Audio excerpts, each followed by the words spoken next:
Concerned about quarterback Danny White's thumb, which he injured in practice this week. If he starts, White will be up against the aggressive play of this man, linebacker Hugh Green, the leader of Tampa Bay's hard-hitting defense. Also live, you are looking at the Metrodome in Minneapolis, where the Vikings and Atlanta Falcons will go at each other in a battle between two teams that are back in the playoffs after a year's absence. The Vikings will be led by this quarterback, Tommy Kramer, who threw for 2 touchdowns in last Monday's big victory over Dallas. And leading the more balanced Atlanta attack will be Steve Bartkowski, who has been both hot and cold this season. In fact, Brent, hot and cold is the way to describe the entire Atlanta team. The Falcons are pro football's version of Jekyll and Hyde, and I'll be taking a look at the most unpredictable team in the NFL. The Tampa Bay Buccaneers are hurting. Their defense is ripped apart with injuries. But I was in Tampa Bay this week, and I can tell you this. The Bucs really want revenge for what happened to them last year in Dallas, and despite their injuries, they think they're going to get it. I'll have that story later. Phyllis? Jimmy, and I can tell you this. The Dallas fans are not expecting a repeat of last year's blowout. The Cowboys have not been playing well lately, and the people in the Lone Star State are getting restless. We'll also bring you the latest playoff results and highlights. All that and more on the NFL Today. Musburger. Good afternoon, everybody. A couple of marvelous games in the AFC. The New York Jets are going to win a playoff game for the first time since they won Super Bowl III. Look at that score against the Cincinnati Bengals. Freeman McNeil had a big day. He has rushed for 211 yards. That is a Dallas game. That's right. When Tony Dorsett, you're looking at him right now, runs for more than 100 yards, the Cowboys usually win. But they lost last Monday night, even though Dorsett nearly ran for 100 yards on one play, a dazzling burst from scrimmage on the Dallas 1-yard line. 99-yard run, an NFL record, is something that I'm proud of. It was just a straight hitting play, quick opening play. I was able to hit through there untouched, and once that was made, it was off to the races for a while down the field, and a couple guys had a good angle on me, but Drew Pearson, of course, was downfield doing one heck of a job, should I say, shielding those guys off. It's something that I'll cherish as long as I live. But the odd aspect of the play was the confusion in the Dallas huddle. Ron Springs trotted off the field when he thought the formation that was called did not involve him. That left Dallas with only 10, count them, 10 players on the field, a rare occurrence for a team as precise as Tom Landry's Cowboys. It was an 8-31, and I think I might have been one of the players that came from the bench that came in with the Jayhawk formation. I thought it was said the Jayhawk formation was called, and we got into the huddle. Of course, Ron was in the huddle at that time. I said it's Jayhawk, and Ron started trotting off the field, and Danny looked a little disgusted, a little amazed, confused about the formation. He just looked. And I didn't realize we still had 10 men on the field until it was all over and done with. But thankful for me, and I'm thankful for Ron that he wasn't in there. So much for the Dallas computer, right? That's right. They better not make any mistakes today. Phyllis, there is a big question about the Cowboys. Who will start at quarterback? Let's go down now to Pat Summerall and John Madden for the answer. Pat? Well, Brent, there's a question about both quarterbacks. Doug Williams of the Buccaneers has a pulled hamstring. We don't know if he'll start or not. We talked to him yesterday about his condition. I think if I can take the snap from center and drop back like I've been dropping back, or either if I can do it 90%, I'm going to play, because I don't think running would be all that important, because I feel like my offensive line know the situation now, and I just got the feeling that they're going to play extra hard tomorrow. And John Madden, what about the situation with Danny White? Well, Danny White jammed his thumb on Wednesday when he hit the helmet of one of his own men. He didn't practice Thursday or Friday. None of the Cowboys practiced yesterday, so he really doesn't know. But we talked to him yesterday about the problems that he will have. I think the biggest problem is going to come from taking a snap, and that, of course, we won't know until tomorrow. But throwing the ball doesn't seem to be a real big problem, and with one more day to go, I think it'll be much better tomorrow. Both quarterbacks did participate in warm-ups, which have just been concluded. They both functioned very well, but we'll still have to wait and see. Right now, let's go to Minnesota and Tom Brookshire. The Greek has been on the road again, doing a little investigative journalism down there in Tampa. Buccaneers and Cowboys about to get underway. Back in the days when the Steelers ruled pro football, Bum Phillips used to say the road to the Super Bowl goes through Pittsburgh. For Tampa Bay, the past 2 seasons, the road to the Super Bowl has gone through Dallas. Last year, the Bucs walked into an ambush at Texas Stadium and were skinned alive.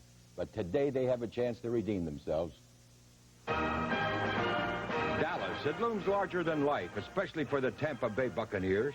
A year ago in the playoff opener, the Cowboys rode herd over Doug Williams and the Bucs, whipping them 38-0. During the regular season, the Bucs had another shot, but fumbled it away. Today, they're looking to finally settle an old score. They've got to be a hungry team right now. You know, they've been denied, they've been in the playoffs, and they've been denied a chance every year. They've been knocked out, and we've knocked them out a couple times. Hey, the playoffs isn't good enough anymore. It's the Super Bowl, and it's winning the Super Bowl. And if we beat Dallas, then there won't be any question in anybody's mind on this team that we can win the Super Bowl. Stopping the Dallas Cowboys is a task in itself, even for the NFL's top defense. But last week, the Tampa Bay Buccaneers lost two of their best secondary men playing the Chicago Bears, which sent defensive coordinator Dwayne Founts right back to the drawing board. Fellas, this is Dallas's #1 offensive set versus the pass. Third down and long, we're going to get this set. It's an open spread formation with a shotgun.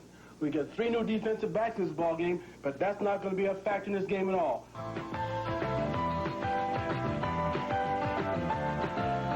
We're in the worst physical shape we've been in all year, so 3 of our probably 5 backs we've used the most will not play. McKay might use hard-hitting all-pro linebacker Hugh Green in the secondary, so fleet-footed receivers beware. Green says he's ready to backpedal. Whatever it takes for us to win. I play defensive back, I play linebacker, I play in the line. One statement about our defense is we try to make it simple enough that a young man can get it done, his job done. We never want to put a young man in a position where he can't get his job done. A lot of injuries in that game, Jimmy. How would you analyze it? For both sides, Fontes has done a great job in covering up those injuries, Brent. This is going to be a real tough, hard ball game, believe me. Dallas is going to win it, but they're going to have a hard time doing it. Take my word. Listen, I think the other one could be the best game of the day, Atlanta and Minnesota. How do you separate these two? I'll tell you one thing. There'll be plenty of points on the board and a lot of noise in Minnesota, and for that reason, we're going to go with Minnesota because they can't hear the signals. Now, Jimmy, as long as we have the matchups for the AFC, how about the Jets game against the Raiders? Who do you like that one? Well, I'll tell you, it's a toughie. Both teams are real good, but the Raiders are at home, so we're going to have to give them the home team advantage.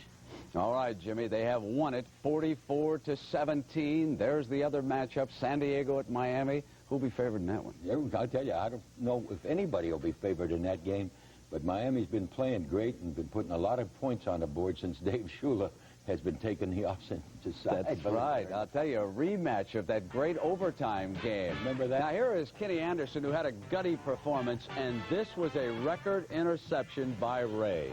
98 yards, he dashed back. And at the time, the Bengals were still in the football game. If they had been able to score a touchdown and get it back and go it again, they might have pulled it out. And the NFL Today continues on CBS after these messages from your local station. No team in pro football can match the playoff record of the Dallas Cowboys. They've made the playoffs 16 times in the last 17 years. But this is the first time in that long streak that the Cowboys are going into postseason play with 2 straight losses. And the sudden slump has changed the mood in Dallas from high optimism to nervous concern. Even in training camp, that typical Cowboy precision was off at times. And the frustration has been mounting. The basic problem is we've been told for the last 9 months what a great Super Bowl team we are, and we've probably been just told that a few too many times too often. We don't have any entree into the Super Bowl. I mean, we're not supposed to be there. I mean, we're only there if we earn it. For the first time since '64, Dallas lost its regular season opener. It was their first loss at home since 1979. People ask me lots of times about what's wrong with the Cowboys. What's wrong is that we're showing everybody that we're human beings like everybody else. You know, even though we have a lot of talent on our teams, talent doesn't win all the football games in the world. All that talent gelled after the strike as the Cowboys ran up a 5-game winning streak. But now they've ended the regular season with 2 straight losses, something the Cowboys have not done since 1962. We're worried because we haven't played well the last couple of weeks, but this is a different season. This is a season which you have to be ready for the playoffs, and we can't afford a slump right now, yet we're in one. Just what is a slump? Is it a series of near misses? Ball like that. Randy, let's slip right here, right ahead of that. Okay. Is a slump caused by a defense that has yielded the big play at crucial times? Or is it an offensive line that is now having trouble finding and opening the holes?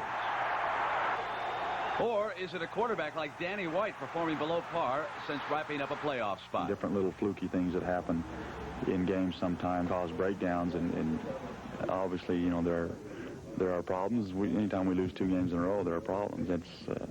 It's not characteristic of the Cowboys. Neither is flamboyant behavior. Backup wide receiver Butch Johnson has generated plenty of that on and off the field. But starters Drew Pearson and Tony Hill have egos too, and they're not talking to Johnson on the field because of his antics. As far as likes and dislikes with people, it really doesn't make a difference. This is a business, my job.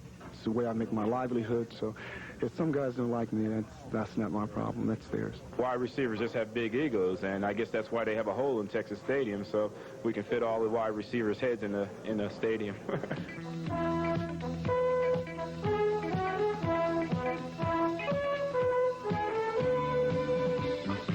In fact, all around the Big D, people have been wondering what's wrong with the Cowboys, and everyone points a finger. They need a new coach. Landry is out. They need to get rid of Danny White. I know that. No, I don't think so. You know, I believe that most people are concerned with the Cowboys who care about the Cowboys, and the ones that don't care about them, they're glad to see them where they are. It's been 5 years since the Cowboys lived up to their expectations and won a Super Bowl. If we can fulfill our potential, that's great. It'll be a lot of fun. But if we can't do it, you know, then we're worthless, and we'll just have to see. No, we're not worried about it. We just know there's a problem. We lose, we're through. Brent, Doug Williams, Danny White, both hurt going into today's game. Do you have an update on that? We do have from the field. They are both listed as starting the game today for Tampa Bay and the Dallas Cowboys. And the NFL Today continues on CBS in just a moment. 3 weeks ago, when the Atlanta Falcons were riding high with a 5-2 record, they appeared to be one of the strongest teams in the NFL. For the last 2 games of the regular season, they were trounced by Green Bay and New Orleans, losing those games by a combined score of 73-13. And that sharp turnaround stirred up painful memories in Atlanta, where inconsistency is an old story. 2 games to go in the first round of the tournament, and in case you missed it, here are the finals now from the AFC, and they were dandy games. The Jets advanced to take on the Raiders, 44-17. Meanwhile, San Diego going back down to Miami next week because they eliminate the Steelers, 31-28. Chuck Knox, the outstanding coach of the Buffalo Bills, will be with us here live to talk about the AFC and the rest of the tournament. We'll see you then. Sit back and enjoy the NFL Today on CBS. Texas Stadium, same 2 teams, Tampa Bay at Dallas. And the Cowboy defense, led by number 72, Ed Jones, dominated the Buccaneers. Dallas won 38-0. This season, in the first game after the strike here at Texas Stadium also, Tampa Bay dominated the game, more than doubling the Dallas yardage with passes like this one from Doug Williams to number 88, Jimmy Giles. The Bucs were inside the Cowboy 10 5 times but didn't score a touchdown. Dallas' winning score came on this completion from Danny White to Drew Pearson. Cowboys won 14-9. Here now is history. Last week in Minnesota, Dallas with the ball at their own 1-yard line. Tony Dorsett goes 99 yards, the longest run from scrimmage in NFL history, and a record that will never be broken.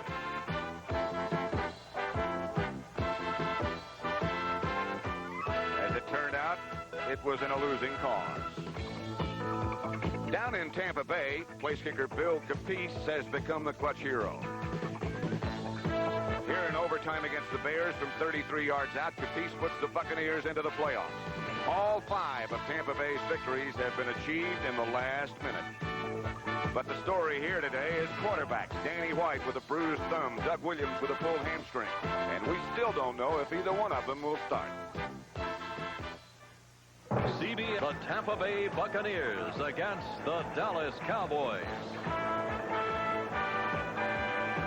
It took a while, but Texas Stadium is sold out for this playoff match between the Buccaneers and the Cowboys. Good afternoon. I'm Pat Summerall. Tampa Bay has been to Texas Stadium 4 times. They have never won. They've in the playoffs for the third time in the last 4 years. Dallas has been 16 out of 17 times in the playoffs. So playoff story, that's not it. The story here is quarterbacks. With me, of course, is John Madden. And, John, what is the latest on the quarterback situation? Well, the latest is that they'll both start. Doug Williams pulled a hamstring last week. He only took 5 snaps in practice all week. He said he was going to wait until the pregame warm-up to try it. He tried it in the pregame warm-up. He said, I feel fine. I'm ready to go. I'm going. Now, on the other side, Danny White, of course, he jammed the thumb in practice on Wednesday. Didn't practice the rest of the week. In addition to that thumb, Pat, he has some other problems. He has a deep thigh bruise in his right leg. And then this morning, he woke up, he had an infected tooth, had to go to a dentist to be treated for that. So sometimes people play better with those types of things. In addition to all that, Danny White now can't eat. So he does have some problems. What about the Buccaneers' secondary situation? Well, you know, I'm saying sometimes when you have those types of problems, you have to play other people, and those people play better. In the secondary for the Buccaneers today, they're starting 3 out of the 4 are starting for the first time at that position. We talked to Neil Colsey about that last night. Well, it's going to be different. It's going to be the first time this year that we're going to have it like that. But the guys that we have replacing, like Mark Cotney at my position, he's played there before, and John Holtz replacing Mike Washington, he's played there before. And I played free safety at Miami, and it's going to be the same, you know, except that we just got to get it together early, because I know he's going to try to throw early. Tampa Bay has won the toss, so Dallas Rafael Septien will kick off. James Owens will be back deep for the Bucs, standing at his own goal line, looking into the sun. But right now, that shouldn't be too much of a factor because it's that late in the afternoon. Septien approaches. Owens at the 5. Looking wedge up in front of James Owens. Out to the 26-yard line, Ron Fellows.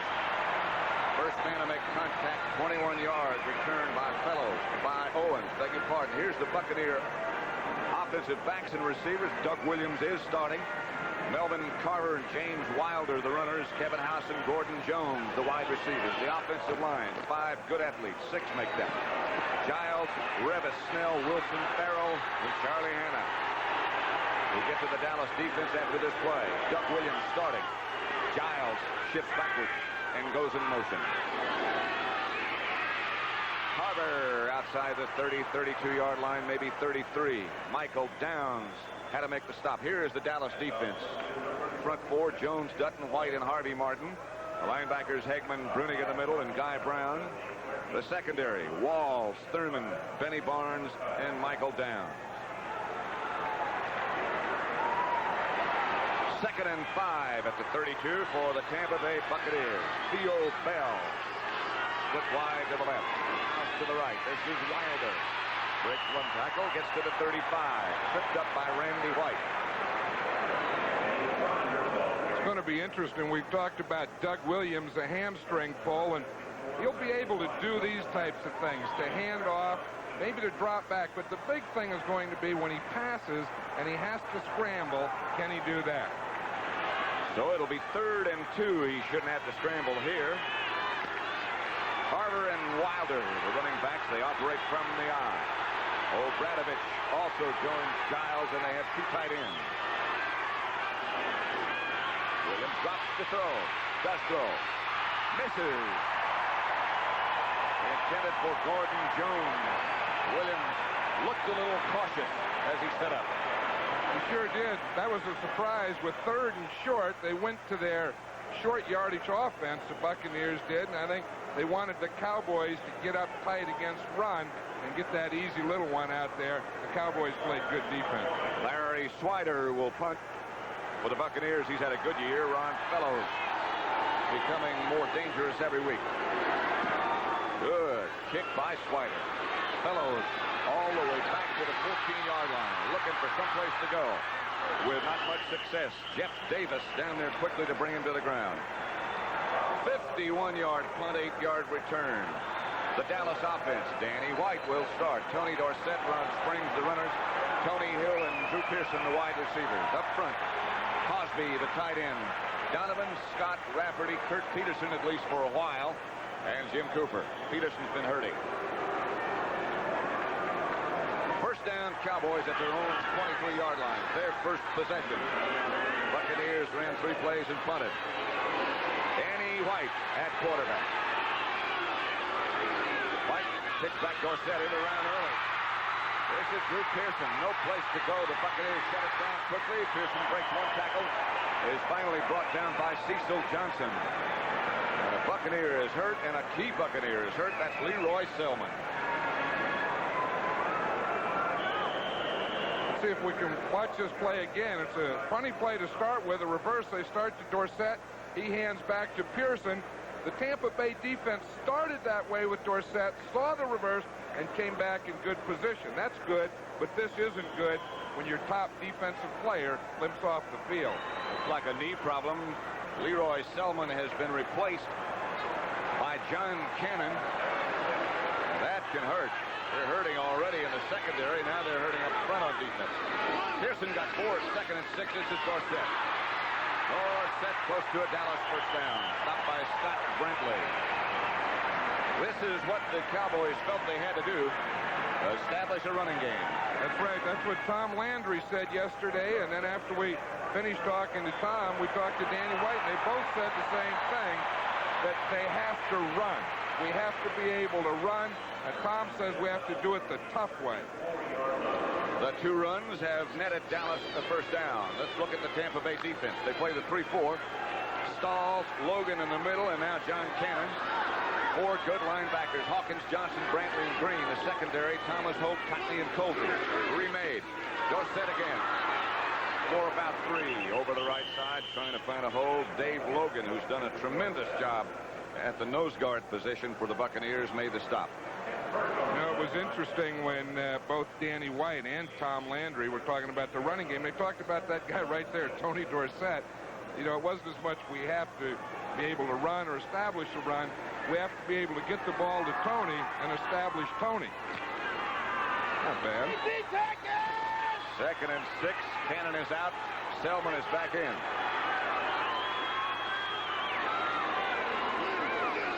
White to throw. See if he can. White is down. The scramble puts him to the ground.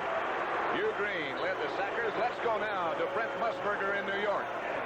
Pat, in Minneapolis, the Vikings Coleman cannot handle the snap as he is set to punt. It is blocked by Doug Rogers of the Falcons. Paul Davis will scramble on top of the ball in the end zone, and the Falcons now lead it 7-0. Back to Pat Summerall and John Madden.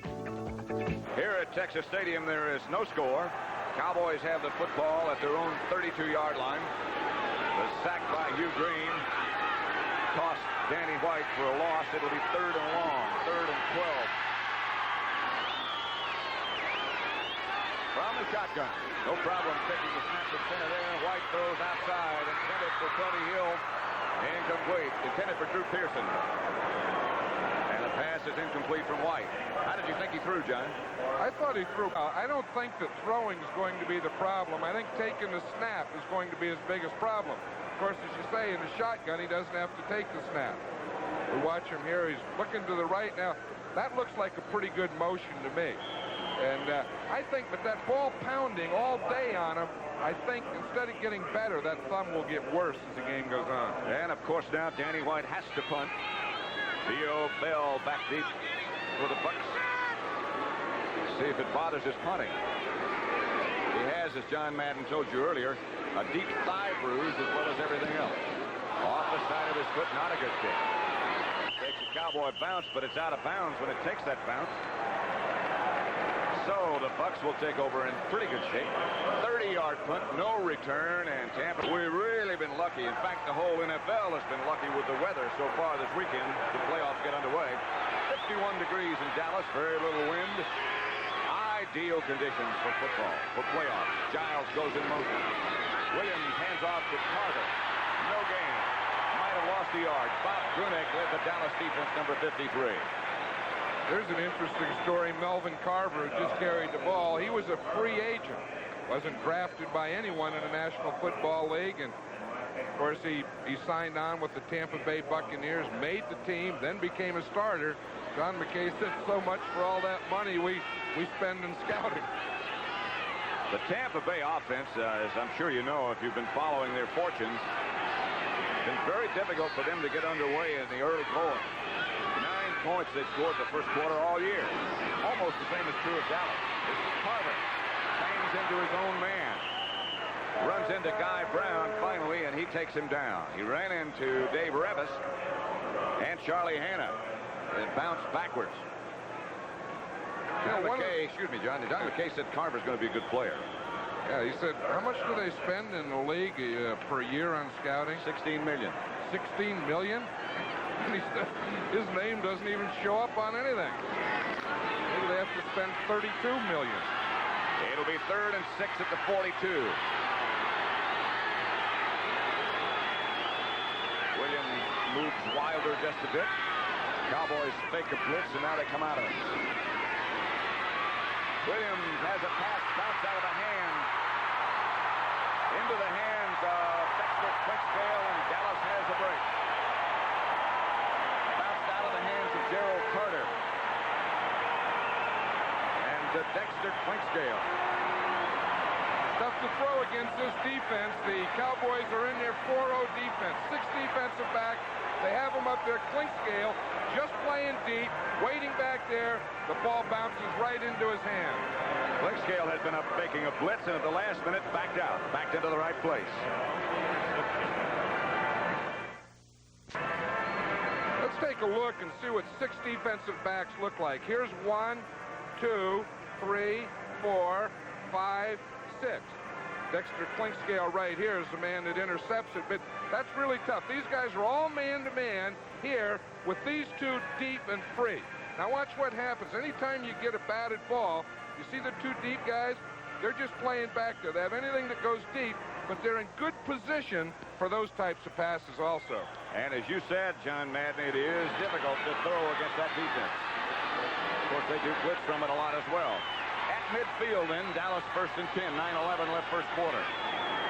Dorsett and Springs behind White. This is Ron Springs, straight ahead for 6.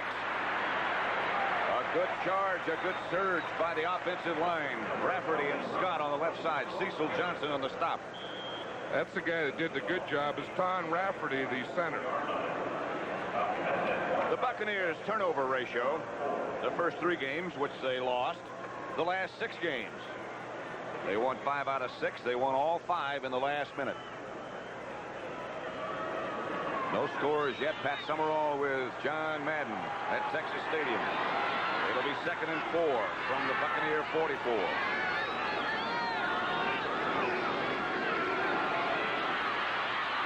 White intended for Doug Crosby, overthrew him. It would be difficult to say so far, and it's early perhaps to make a judgment, but White does not look that confident or that sharp. I'll tell you, I think the word is confident. Now, he does have those injuries. He does have the problems, but he really hasn't looked confident or sharp in the last 3 weeks, and he's not starting off that way today. Tom Landry, of course, in the hat. Very dapper individual, one of the best dressed in football every year. And, of course, the most successful coach actively in pro football. On the shotgun, White quickly to Tony Hill. That'll be a first down at the Buccaneers 34. Norris Thomas knocked him out of bounds, a 10-yard pickup. Did you see Danny White just before that play? He looked out and said something to Tony Hill. He was in the shotgun, looked at him, said something to him, and then he throws the ball to him. Now watch, it was just before that. He said something to Tony Hill, looks at Hill all the way, and throws the ball to him. Oh, boy, those hurt sometimes when you get knocked and rolled around that ground. Especially when you have a toothache. And a deep thigh bruise. And a bad thumb. And can't eat. 1st and 10 at the Buccaneers 34 for Dallas. Will throw on first if he has time. Lost the middle screen, nothing doing. The Bucs had that one played very well. Scott Brantley and Dave Logan and Dave Stalls all converged on that middle screen. That Dave Logan, number 76 here, he kind of just hangs around that line of scrimmage pretty well. He said he was born to be a nose tackle. I wonder what it's like when you're born. You know, probably square, solid, drink a lot of milk, eat a lot of pablum, always have a bottle in your mouth. That's what it is to be born like a nose duck. I would think so, yeah, square. You know, probably like to roll around in dirt, play in the gutters. That I can water. understand. 2nd and 7. Dorsett swings behind Scott. Couple of jukes, and then he just does what he had to do. Turn it upfield. Andy Hawkins and Cecil Johnson out to make the stop. Here's Tom Landry. He has that card. We know that he calls every play. A lot of it is pre-planned. He knows what he wants to do, has that card, looks at the card, calls the play, and then sends it in to Danny White. They make such a big deal about the confidentiality of game plans and cards like that, but I'll guarantee you, if you took one look at that card, nobody would understand what the heck it says. You wouldn't understand. Don McKay has a different kind of card. Not as big. 3rd down 4. From the shotgun, White. 1st down, Cosby to the 18. Norris Thomas on the stop.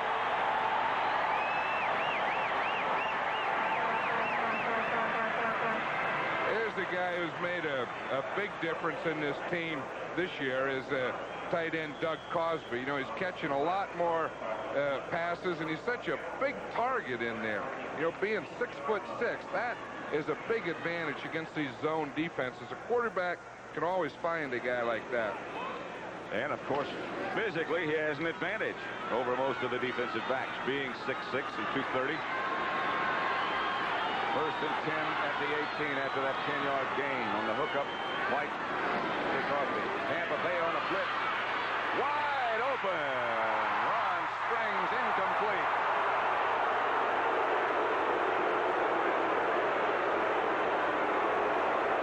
There are 2 officials right there. They had this thing double covered. Watch it from the end zone. Springs was a back on the right. He just rolls out. There's no one with him. Look, there's not a defender around him. 1 foot in, the 2nd foot out. Good call. 2 officials double-teamed it, short and deep.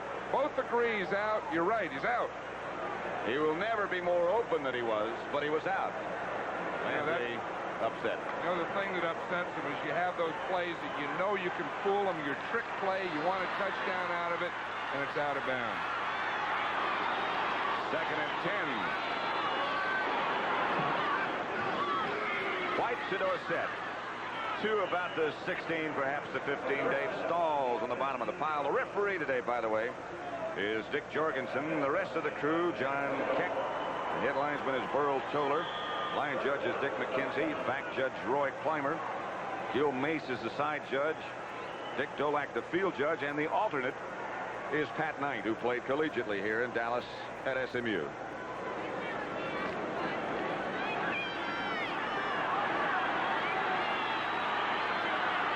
3rd and 7 for the Cowboys at the Buccaneers 15.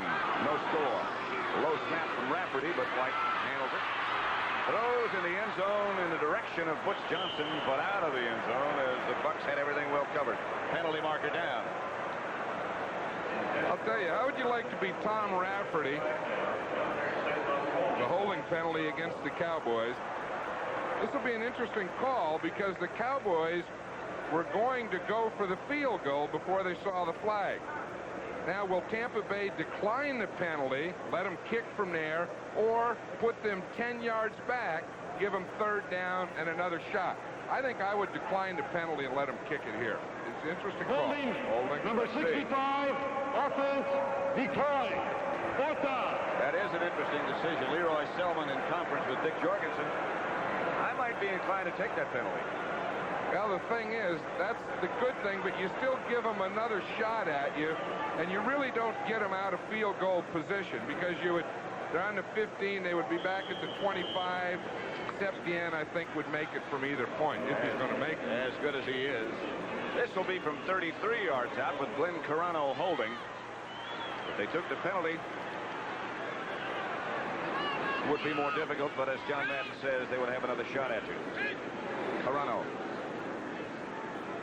Good snap, good hold.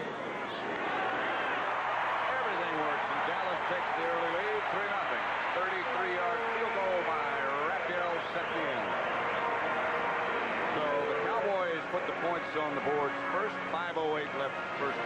Dallas leads. Pat Summerall with John Madden, Texas Stadium, where the Cowboys lead Tampa Bay 3-0. 33-yard field goal. 35-yard field goal, they say, by Rafael Septien. Owens from his end zone to about the 22, where he's tripped up by Angelo King. At least he caught the ball and got it out there. Wasn't that something the way the Chargers started today? Poor James Brooks. Fumbled the first one, and then, well, you get that out of your system. We'll get the next one. Fumble the next one, too. I thought I was watching a replay. Doug Williams, who in many cases has been somewhat maligned, has shown steady improvement. And now I think just about everyone recognizes him as a top-notch quarterback and a top-notch individual. First and 10 Buccaneers. Williams drops the throw. Going for a bunch. Got a bunch. And dropped it. Incomplete.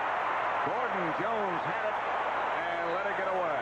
Back there with him, Michael down. And Doug Williams has got some shotgun for an arm. I'll tell you, and he doesn't have to step with the right foot or any type of foot. He just throws that with his arm. Yeah, I don't know. Let's just watch that catch now to see if he had possession or not. It looked like to me that he had possession. He has a step. He has the ball. No, I guess he didn't have possession. No, that was another good call by the official. You know, these officials aren't a regular crew. These officials are the ones that worked all year, got the best grades, and then they officiate for the first time today together as a crew. There they are. 78 years of professional officiating experience in that group right there. That's old. Second and 10. That's not a one guy. Here's Williams back to throw again. Pass almost complete to Kevin House, and he can't hold him to that one. Everson Walls, the defender. You know, that's the bad thing about statistics. What does Doug Williams have to do? He throws one, it's dropped, comes right back with a good pass, a little hook here to Kevin House. Right there, that goes right out of his hand. You know, and then it'll show in the stats 0 for 2, but doggone, you can't throw two better passes than Doug Williams just threw. Should be 2 for 2 in the career against Dallas. And remember that they almost annihilated him last year in the playoffs when the Cowboys won 38-0. Ed Jones was almost in the uniform with Doug Williams. Third down 10. Draw play to Melvin Carter, gets a yard, nothing doing. Randy White and Dexter Flinksdale made the stop. Slider comes on the punt.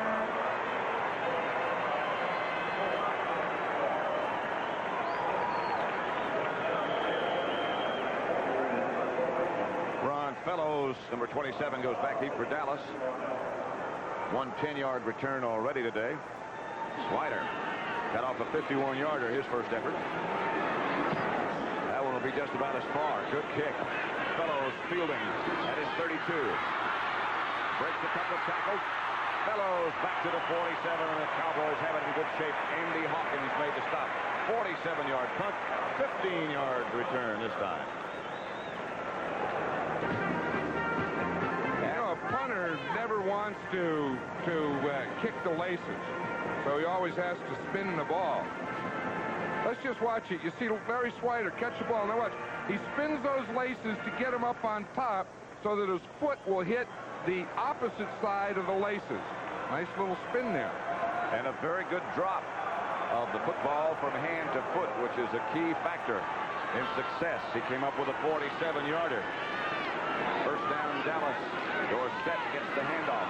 Swings to the outside, and Tony gets about 4. Moves into Tampa territory.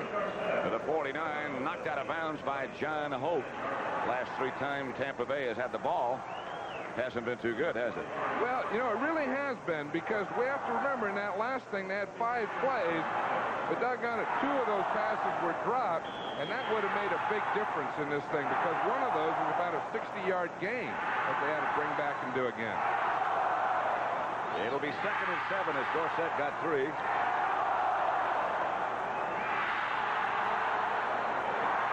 Well, at the Tampa Bay 49-yard line. 3:57 left first quarter. 3-0 Dallas. Dorsett goes deep. White falls down. Stays down. Finally gets up. And the Buccaneers converge. Led by Cecil Johnson and Hugh Green. Let's just watch this again. You know, sometimes coming out of there, you just trip on the carpet. I don't know if that was the carpet or someone's foot. Danny White tripped. Now, he hadn't been touched yet, so he can get up until he's touched. He could have gotten up and either run with the ball, which he tried to do there, or he still could have thrown it after that. Leroy Selmon also helping out with the slam on Danny White. It'll be 3rd down and 11 now. 3.5 minutes left to play first quarter. From the shotgun. Snap from Rafferty. Good. Protection. Good. Brooks Johnson, first down. Penalty marker now is down. 26-yard gain. Colsey on the stop. I think that's Colsey on the penalty, too. You know, the Tampa Bay Buccaneers secondary really don't like Butch Johnson. I think that's going to be the play there and 15 more yards. You know, you really can't take your frustrations out in the football field. That's too big a thing. Butch Johnson's inside, running up the field. He's in that layer between the linebackers and the secondary. Good time. He catches the ball there. And then the penalty came after that. It was after they got up. Let's watch Tom Rafferty block. Now, this is tough to center. Snap the ball, get your arms up, man, right on you. Rafferty does a good job. He keeps Dave Logan right on the line of scrimmage. Little pop there at the end. After the penalty, Dallas has it 1st and 10 at the 14-yard line. They lead 3-0 already. Dorsettets springs behind White. Is caught and then dropped by Drew Pearson. So it'll be 2nd and 10 for Dallas. 3:08 left first quarter. Those of you who've been watching Atlanta and Minnesota, welcome to Texas Stadium. Pat Summerall with John Madden. The Cowboys have a 35-yard field goal by Rafael Septien. And they lead 3-0, but they're on the move and deep in Buccaneer territory at the 14-yard line. 2nd and 10. White is the quarterback. Started and seems to be functioning well. Hand off Dorsett. Tony buries down to about the 11. Dave Stalls on the bottom of the pile made the first contact. You know, I think with Danny White starting today, I think a couple things. One, he's proven that, you know, he can play with that thumb and the thigh and the tooth. But the other thing, he seems to be gaining confidence as this first quarter goes on. It'll be 3rd down and 7 at the 11. Drew Pearson and Tony Hill both split wide to the right. Doug Crosby is lined up as a tight end to the left, along with Billy Joe Dupree. The lone setback is Dorsett. Out of sync. Penalty marker down. Too much time.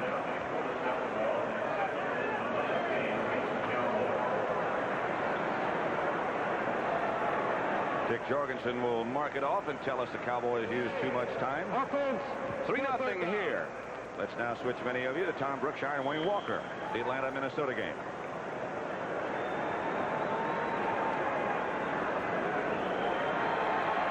It'll be 3rd and 12, 2:24 left first quarter. The ball now at the 16-yard line.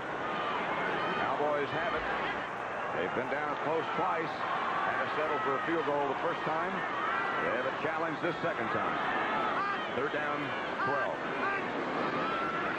Fake is to Dorsett. White throws in the end zone. Passes. I'm not sure. Penalty marker goes down now. Goes down. Crosby did catch the ball. Yeah, he did catch the ball. Usually when the hat comes down, that means that the official threw 2 penalties. Throws the flag the first time, then he doesn't have that anymore, so he throws the hat the second time. That means he has 2 things there. Look, Burl Toller doesn't have a hat on. Maybe he threw 2. Other officials, a lot of guys with their hats off there. Dwayne Osteen was the defender. He's back there in conversation with the official now, and Dick Jorgensen will tell him. Number 84 caught the pass out of bounds. It's incomplete. Number 84 was an ineligible receiver, and he touched the ball after going out of bounds. It's a loss of down foul only. 4th down. Boy, a lot of stuff. Let's watch Doug Crosby here. He's coming in motion. I don't know why he's ineligible there. He goes up the field. Now he pushes there, see? That's offense. Oh, I know why. He went out of bounds. Right. So then he becomes ineligible. Right. He can't go out of bounds and come back in and catch the ball. He can go out of bounds and come back in and block or catch a tipped or deflected ball, but he can't be the receiver. 33-yard field goal attempt then by Rafael Septien with Glenn Carano holding. It's a long call. A lot of stuff. Septien hits again. And Dallas moves ahead 6-0. Buccaneers have a player down. D comes out to the 25. Knocked down by Michael Down. Everson Walls also on the coverage along with Angelo King. This game was not a sellout at midweek, but they got it done. Lines, long lines around the Cowboy offices yesterday, and it is a sellout. You know, eating that cotton candy is kind of like Chinese food. You go through it and you end up and you still feel like you hadn't done anything. Doesn't look Chinese. Up quickly. James Wilder, the ball carrier. Michael Down, leading tackler this year for Dallas, comes up quickly and with effectiveness. You talk about Michael Downs. We'll see him. He's the safety. He's reading there, number 26. He sees it's right away, and he's right up on the line of scrimmage. Let's watch Randy White here, number 54, in that frog stance. Let's see the blocking on him. He starts into Ray Snell, right down the line. Snell stays pretty well with him. You know, Randy White's another guy that looks a little frustrated. All those double teams. Here's the inside handoff to Carter. Bob Brudig read it perfectly. For an update right now, let's go to Brent Musburger in New York. That the Minnesota Vikings get on the scoreboard right here with a field goal against the Atlanta Falcons in the Metrodome. 33 yards by Rick Danmeyer, and it is now 7-3. Let's go back to Pat and John. Here at Texas Stadium, it's 6-0, Brent. 2 field goals by Rafael Septien. Tampa Bay has the ball at their own 22.5-yard line. 3rd down and 12. They can't get much going offensively.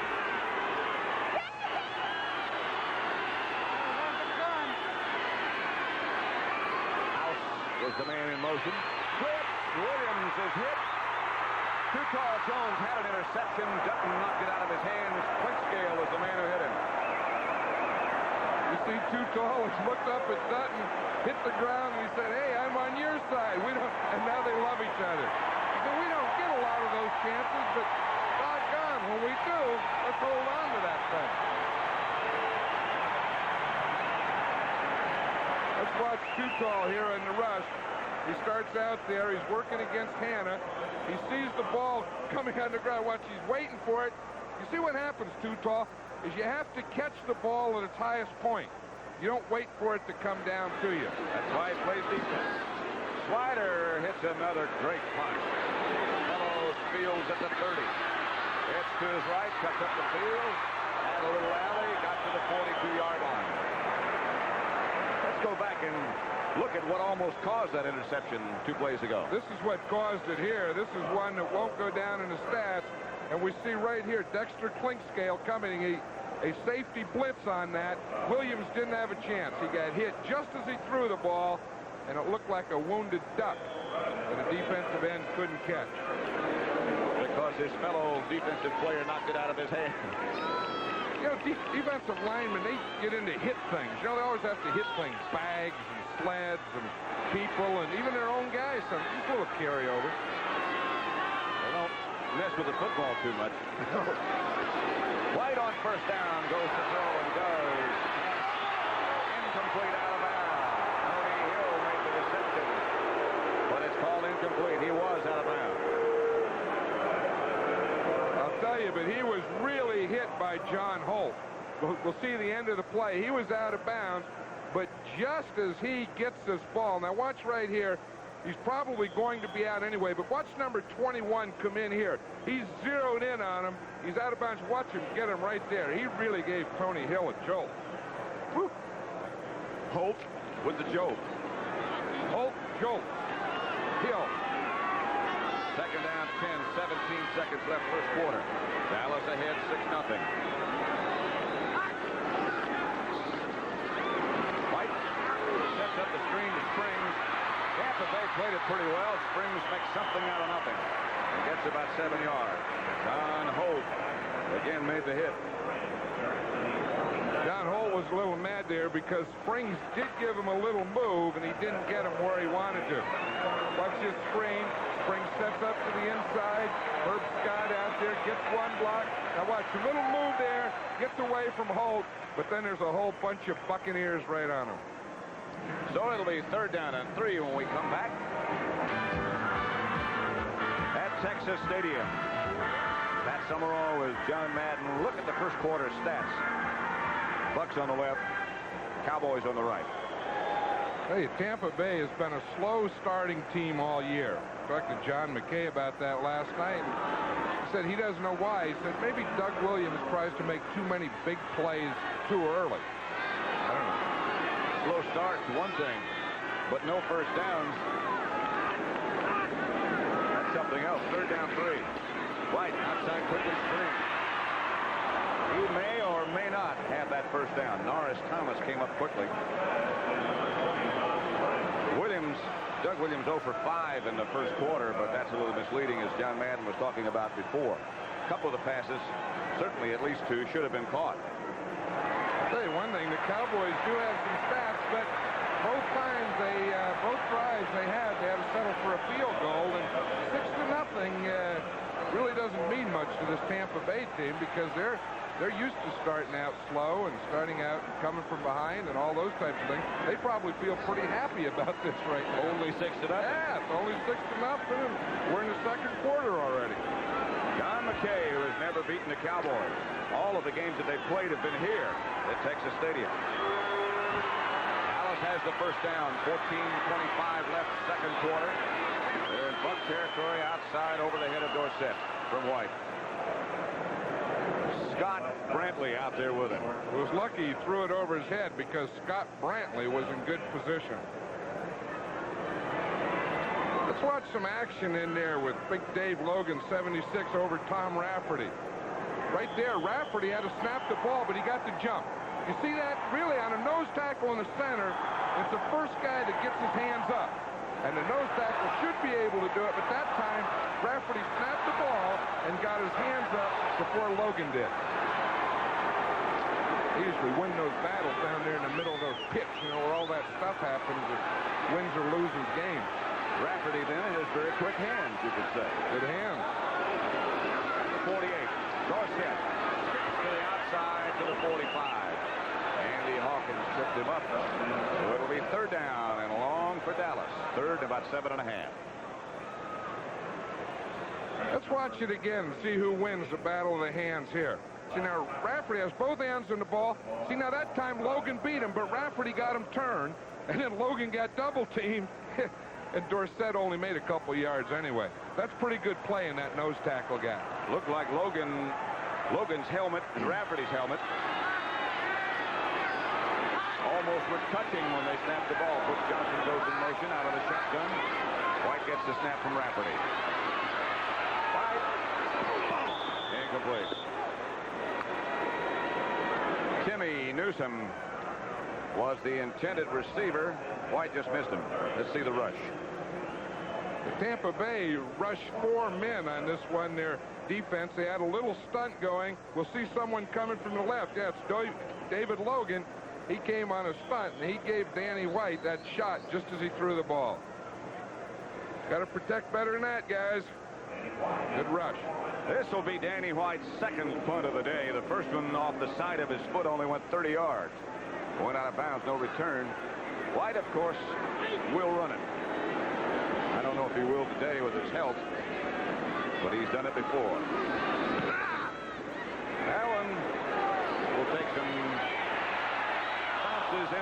zone. The end-over-end kick usually does. They'll bring it back to the 20, a 45-yard punt, no return. So the Buccaneers will take over. They trailed 6-0. 13:24 left from yesterday. Green Bay 41, St. Louis 16. Washington 31, Detroit 7. Home field advantage. And in the AFC, the same thing prevailed. Raiders 27, Cleveland 10. Miami at home against New England. Got some revenge over the Patriots earlier today. The Jets 44, Cincinnati 17. Home field didn't do anything there, and they didn't in the other game either. San Diego beat Pittsburgh 31-28. Home field only counts on Saturday. Melvin Carter, a couple of yards as McKay looks on. We've said so many times that Tom Landry is the only coach the Cowboys have ever had. McKay is the only coach the Buccaneers have ever had. That's tough for a coach because you can't blame the other guy. You know, you can't say, well, you know, the other guys did this or they brought in this or they brought in that. Those guys are the only guys who've been there. Right. I'll tell you, they've both done an outstanding job. They're both the only two coaches in the NFC playoffs who were in it last year and are back this year. That speaks well. 7-3, you saw the score, Minnesota-Atlanta.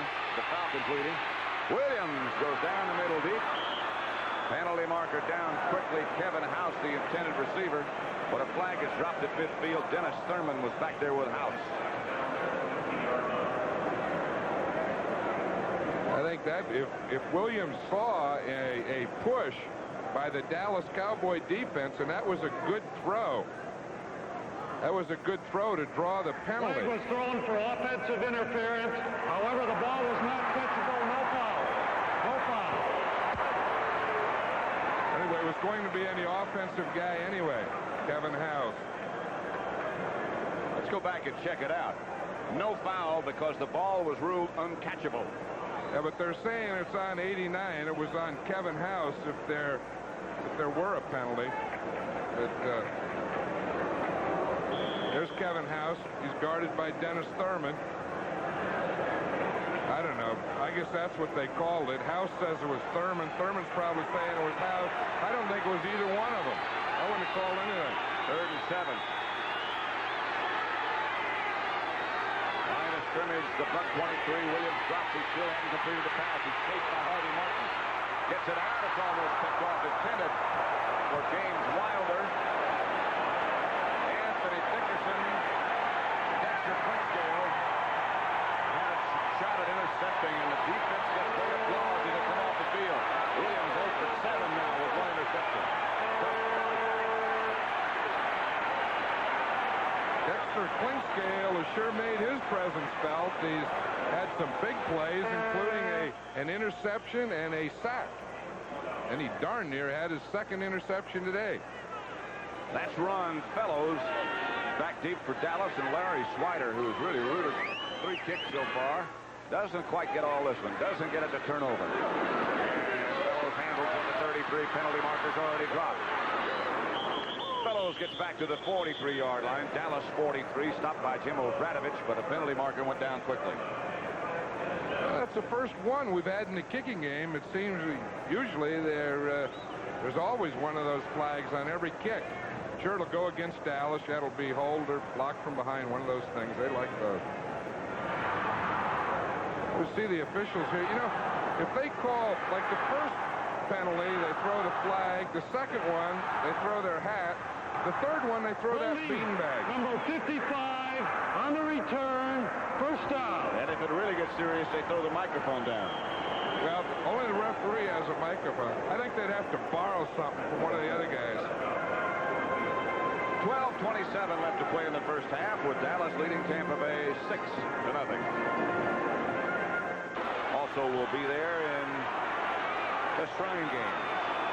Right here, it's 6-0 Dallas over Tampa Bay. White gives to Springs. Springs tries to get to the weak side. Doesn't. Stopped by Leroy Selmon. For an update now, let's go to Brent Musburger in New York.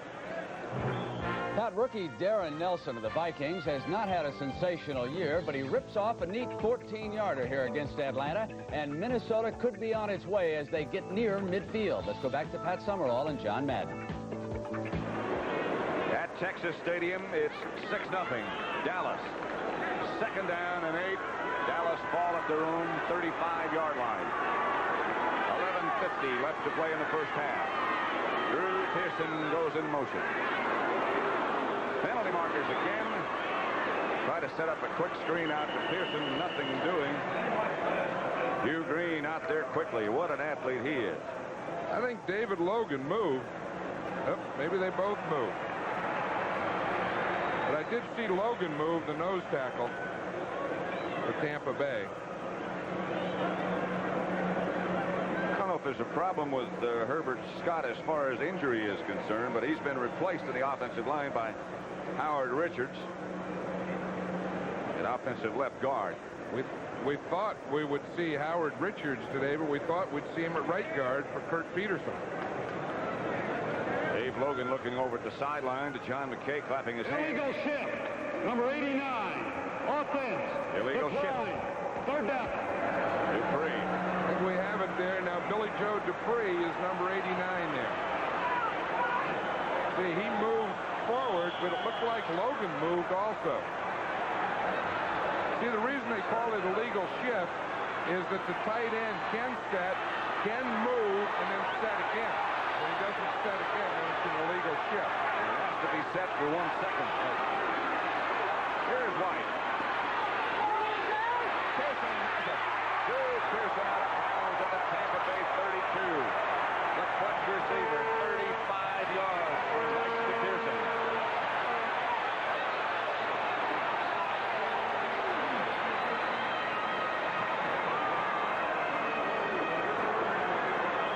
One of those things against the double zone. Hit from here in the shotgun. Danny White sees Pearson, hits him between the short guy and the deep guy. You see Neil Colsey, number 20, didn't get over deep. See right there, there's the short man there, Norris Thomas. The deep one was Neil Colsey, and White hit Drew Pearson right between the two of them. Cowboys all-time leading receiver, Drew Pearson, free agent from Tulsa. Here's Dorsett barreling inside the 30 to the 28. Dave Logan made the stop. Again, now let's go to Brent Musburger in New York. Pat, the running of Darren Nelson helped Tommy Kramer's passing game. Here's a touchdown for the Vikings, 36 yards to Sammy White, and now Minnesota leads Atlanta 10-7. Let's go back to Pat and John. Tony Dorsett limping off the field, number 33, replaced by Timmy Newsom. Dorsett seems to have a problem with one of his feet. Newsom has been red hot. Not Dorsett yet, but Newsom can get the job done. Springs is the near back. End around to Dupree, gets away from Logan. Bounces off one tackler. Leroy Selmon finally takes him to the ground after a short game.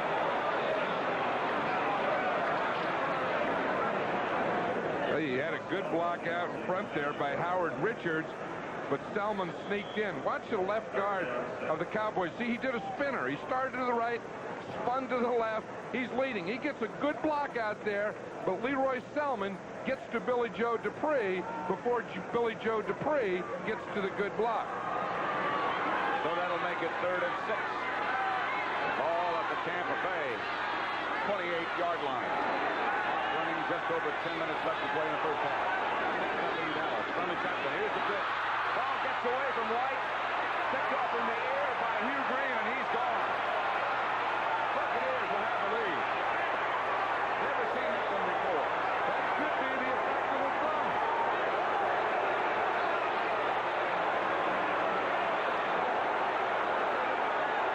Great play by Hugh Green, just picking that ball out of midair.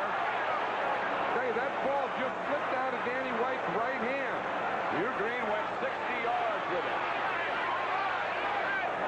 A fumble recovery picked off in the air. Let's watch this. We'll see Hugh Green, number 53. He's coming on the rush. Danny White, that ball just slipped out of his hand. He started to pick it up to throw it. You know, the same thing happened 2 weeks ago to Danny White in the Philadelphia game. But that one could be the result of the thumb and not being able to get that good, strong grip on the ball. Hugh Green had a good, strong grip on it. He sure did. Capice extra point puts the Buccaneers ahead 7-6. This is the way they've done it all year. Again, all 5 of their victories. Capice to kick off. Won't go deep. Fellows at the 15. Fellows out to about the 27. Jeff Davis, who's done a good job on special teams, made to stop the turnover so far. There it is. You see, they've each had one, but Tampa Bay has the biggest thing. Dallas had a turnover. Tampa Bay got 7 points out of that turnover. When they gave the turnover, then the Cowboys only got 3 points out of it. Buccaneers have 3 players in this year's Pro Bowl. One of them, Hugh Green. They are very glad they took him as their #1 choice a year ago. The other 2, by the way, are Jimmy Giles, the tight end, and Leroy Selmon. Dorsett is back in the action. Cosby goes in motion. White stops to throw quickly. Throws intended for Cosby. That could have been picked off. Intended for Billy Joe Dupree. Beg your pardon. The other tight end. Pro Bowlers, 7 from Dallas, the most of any NFC team. Dorsett, White, Donovan Brudig, Ed Jones, Randy White, and Everson Walls, and the 3 I just mentioned from Tampa Bay. That's the amazing story. That last guy there, Everson Walls, being a free agent, starting last year, and going to the Pro Bowl for his 2nd year in a row. He's an amazing athlete. There's Scott Brantley getting a little breather over on the sideline. Richard Wood has taken his place. Bucks still go with a regular defensive lineup on 2nd and long. White trying to set up the screen, gets away from Logan for a while. Now goes down. Logan and Cecil Johnson and Dave Stahl. Now again, let's go to Brent Musburger in New York. Pat, they are fired up at the Metrodome. Watch number 55, Scott Studwell on the blitz, and he takes Steve Bartkowski down, and the Vikes are alive. They lead it by 3. Back now to Pat Summerall and John Madden. Let's look at that last sack. That's the 3rd one. Here we'll see David Logan. It's supposed to be a screen. See, a short one. He's trying to get it out there to his left. He can't do it. There's Logan. Jumped up in front of him. Caused it. White scrambles. Now watch Logan. He stays with him, comes up from behind, and puts him on his back. That was a great play, a great hustle. 3rd down. White goes deep. Puts Johnson. He hangs on and maybe has the 1st down. Very close. A juggling catch by Johnson. 23-yard gain.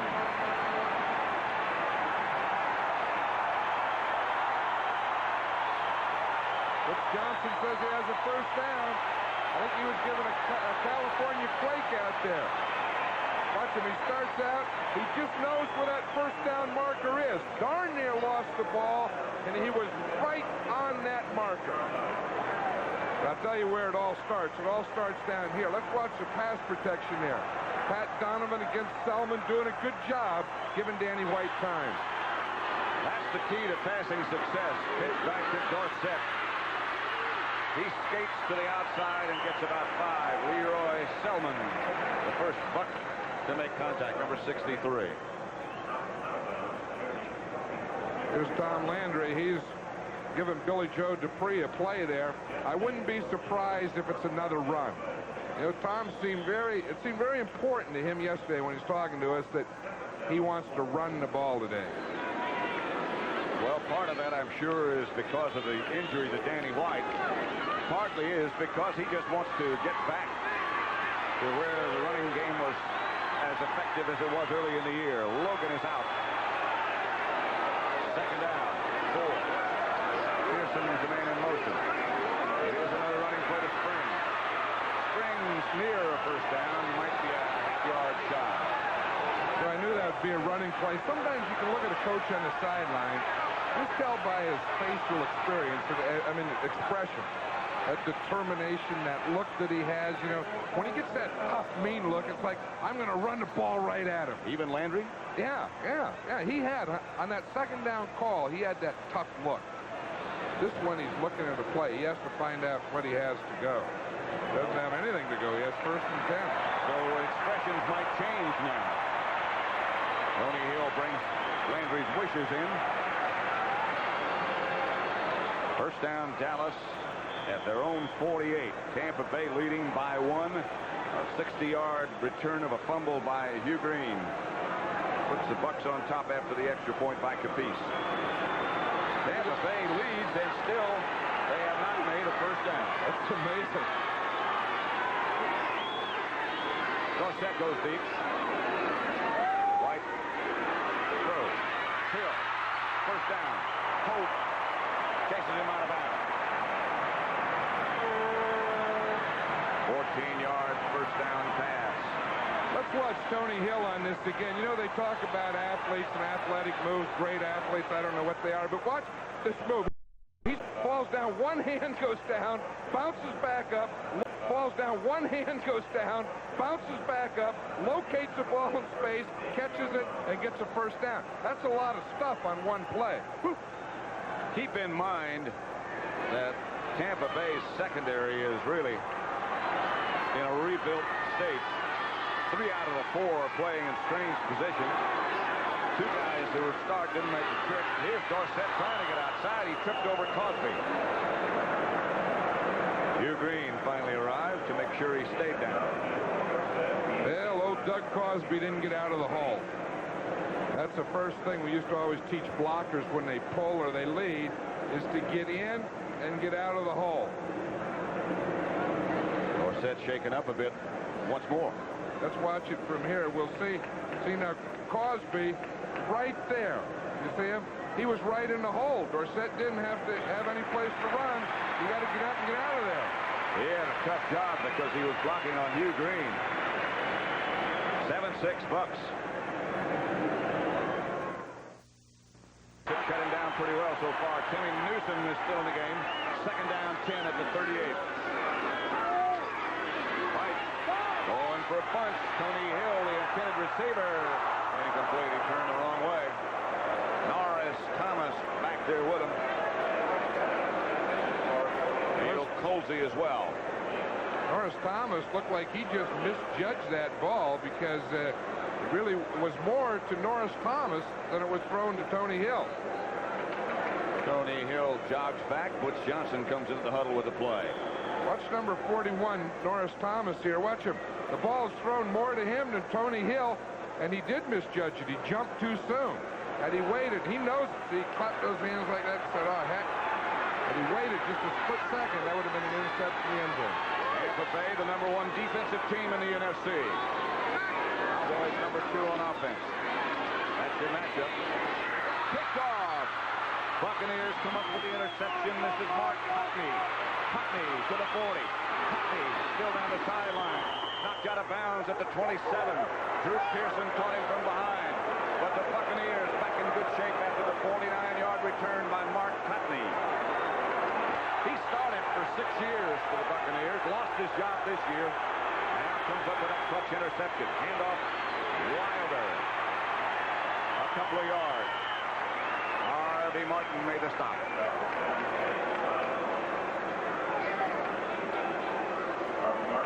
There's Mark Cotney, who just came up with the interception. Looks more like a linebacker, huh? Get that beard, the mustache, that eyes. That's the way he played. Good sweat, look, good sweat, hair down. Very good. Especially good sweat for January. Oh, I like that. 2nd and 7, 5:50 left to play second quarter. Carver goes in motion. Giles pitches back to Wilder. Wilder rumbles for a Tampa Bay first down before Ed Jones takes him out of bounds with help from Benny Barnes.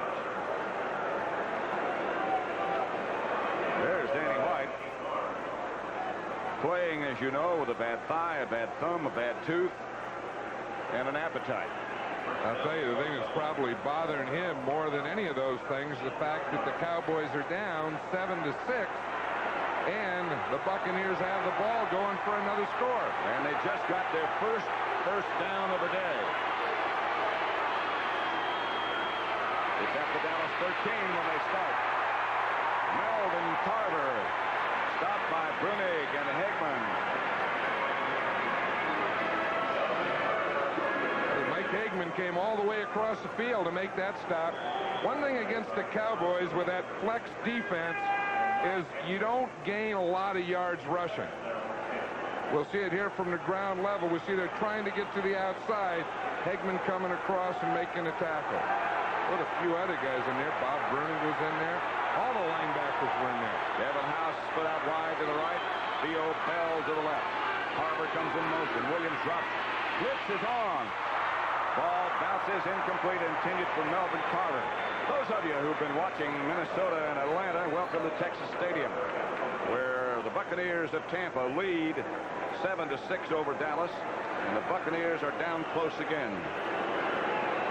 Pat Summerall here with John Madden. You look now at Randy White tying his shoes. I don't know how he does that with those hands taped like that. Well, the only other alternative is to have someone else tape them, and their hands are taped. The time or go out. Time remaining first half, 4:25. The pass incompletion stopped the clock. Here's Williams under pressure. Williams almost sacked, finally gets rid of it. Intended in the end zone for Gerald Carter. Back there with him, Ron Fellows on defense. Dexter Pinkscale put the heat on Williams, and he still has not completed a pass. I'll tell you, but he saved a lot of field position for the Buccaneers, and Bill Capiz. He's so big and he's so strong and so tough to bring down that the Cowboys were saying yesterday that's the biggest problem with Doug Williams. I know about that 0-9, but I'll tell you, he made a big play there and saved a lot of field position. So the punter, Larry Swider, will hold, and Bill Capiz will try the field goal, from 32 yards out. He had a good year. Capiz hits it, and that makes it 10-6. Tampa Bay over Dallas. They have taken advantage of how much field position that Doug Williams helped the Buccaneers here. Now watch, there's 10 yards he would have lost. There's about 15, but by having the strength to stand up, get rid of that ball, the fact that it wasn't intercepted is good too, that saved 15 yards of field position. Takes a lot of strength just to throw it that far, backing up like that. Here's the piece. Fellows at the 10. Looking for someplace to go, breaks out of the pack momentarily, gets out to the 25. Penalty marker down. Comparing the quarterbacks so far, not an outstanding day for either. White 10 out of 22 with the one interception. Williams still hasn't completed one. He should have had a couple that should have been caught. 0 out of 9. Offside Tampa Bay. Well, what the Cowboys could do is take the penalty, Kicking team decline. have them kick it over again, or decline it and take the ball right there. What they're going to do is take it there. Now again, we'll see if we can see the offsides here, but none of those 10 guys running can be in front of that line before the ball's kicked. Must have been one. I didn't see one.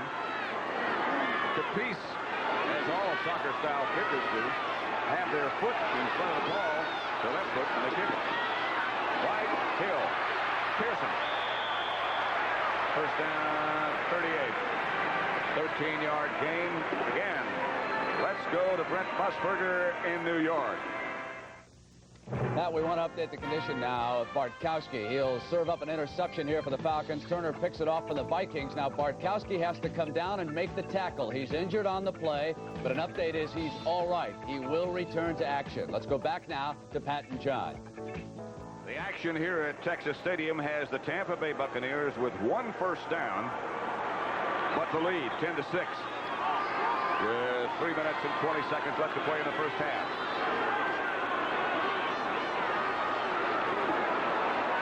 To Dorsett. White.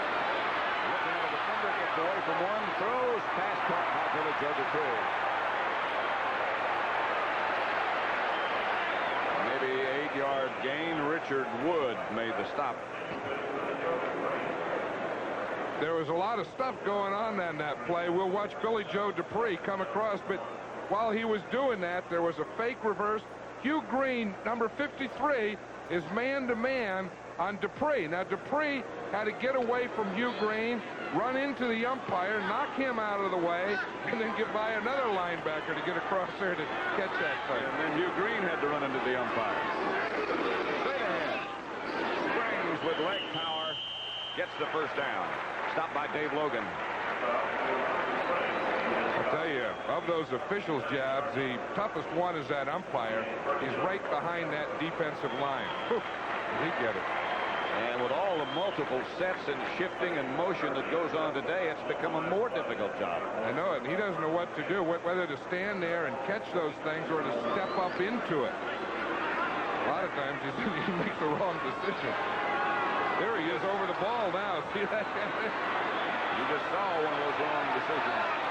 Here's White on first down. Throwing. Passes deflected. Intended for Drew Pearson. Deflected by the linebacker, Andy Hawkins. I don't think Danny White, I don't think there's any question about the fact that he's not throwing as well as he normally does. It is 10-6. Tampa Bay over Dallas. And we'll return. C20013. That's Straight Talk, Box 1197, Washington, D.C., 20013. Drinking and driving. It's no game. Hey, Ken, you forget something? Straight Talk is published by the Distilled Spirits Council in cooperation with the Department of Transportation and the National Football League. Coming up at halftime, the NFL today, of course, with Brent Musburger and Herb Cross. Playoff highlights of yesterday and today. And the Buffalo head coach, and one of the best, Chuck Knox, will be live in the studio.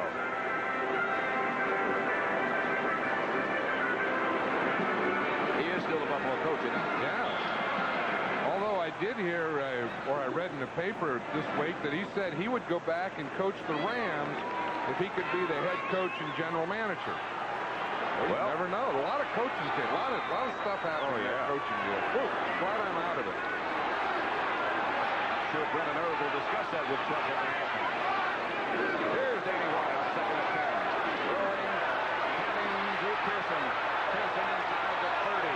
Knocked down by Norris Thomas. 21-yard gain.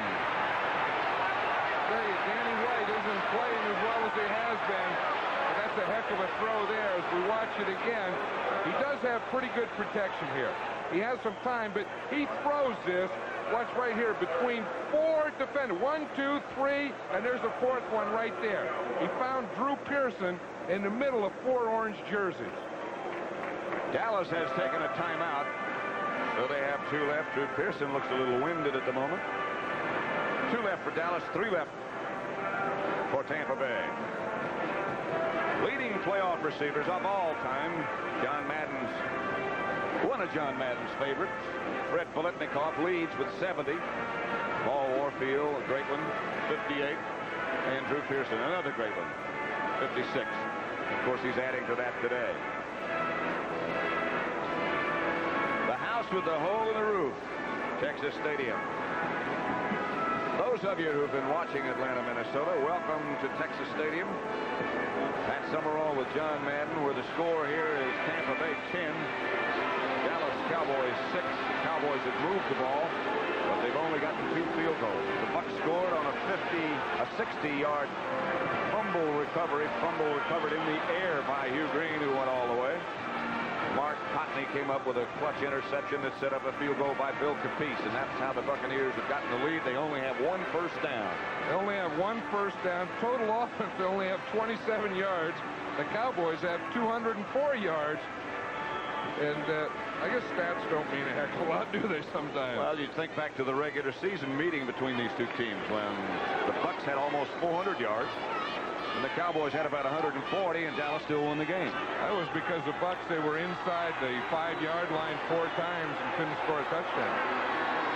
Right now, it's a first down at the 30 of Tampa Bay. Minute 37 left to play first half. White drops quickly. Protection's good. Cosby over his head. Neil Colsey back close by. Cosby appeared to have a step. Looked like he had a step. The one thing the Tampa Bay defense, they play a lot of zone.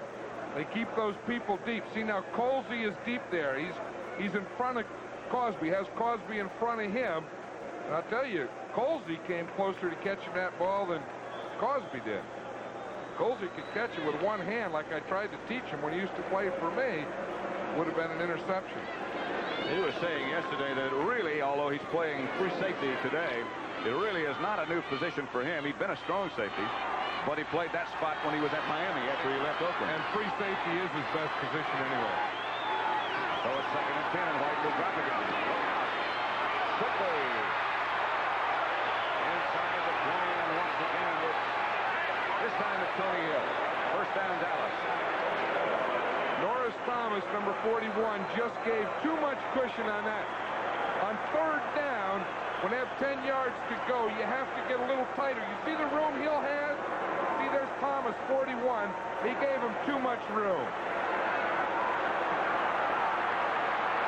Here's the fumble earlier. That's how they got to 1 touchdown. Just slipped out of his hand as we come back live, and White this time has a lot of time. Steps up into the pocket, throws, and overthrows Tony Hill. If he had run with the football, he had a chance to get into the blue by himself. You know, that's the 2nd or 3rd time in this game that I felt Danny White could have run with the ball and chosen not to. This time he had a lot of room in front of him. Perhaps we see it better from here than he does from there. A lot easier up here, and I think knowing he had 1st down, he probably said he would just throw that one away. I saw Tom Landry send in Tony Dorsett with a play this time, and you might think Tony Dorsett may get the ball in this play. He will be the lone setback as Springs goes out. They operate now with 2 tight ends. There's White. Outside Cosby. Cosby bangs for Dallas, 1st down to the 5. John Hope knocked him out of bounds, but it'll be 1st and goal, Dallas.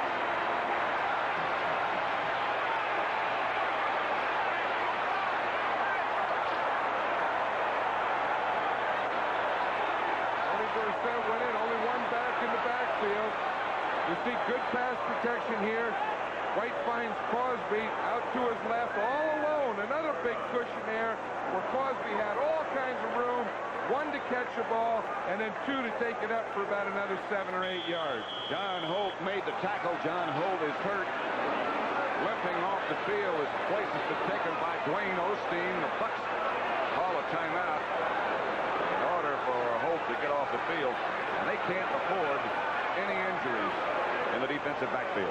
Well, because we know Mike Washington is their normal starting corner there. Didn't even make the trip. Johnny Ray Smith, a backup corner, is also injured. Not playing. Cedric Brown, their starting weak safety, is injured. Didn't make the trip. And now to have John Holt get injured, that could be tough. They put in Dwayne Osteen, who they just picked up. Dwayne Osteen had been with Baltimore. His place.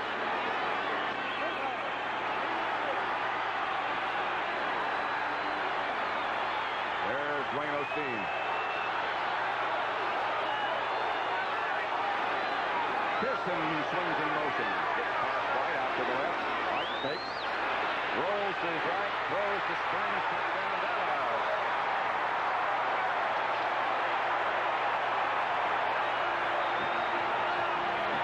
Danny White's pass to Ron Springs is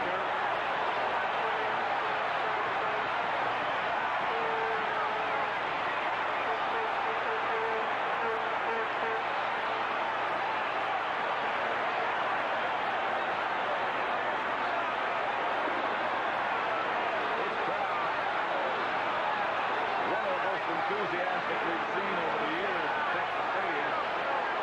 It was not a sellout until yesterday. So it will count locally. Raphael Septien, who has kicked 2 field goals, will now try to execute the extra point drill.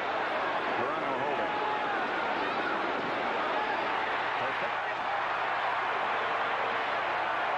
Let's watch it again. It's a real option play. We'll see Danny White fake here. Then he runs out to the right. Now he has 3 options.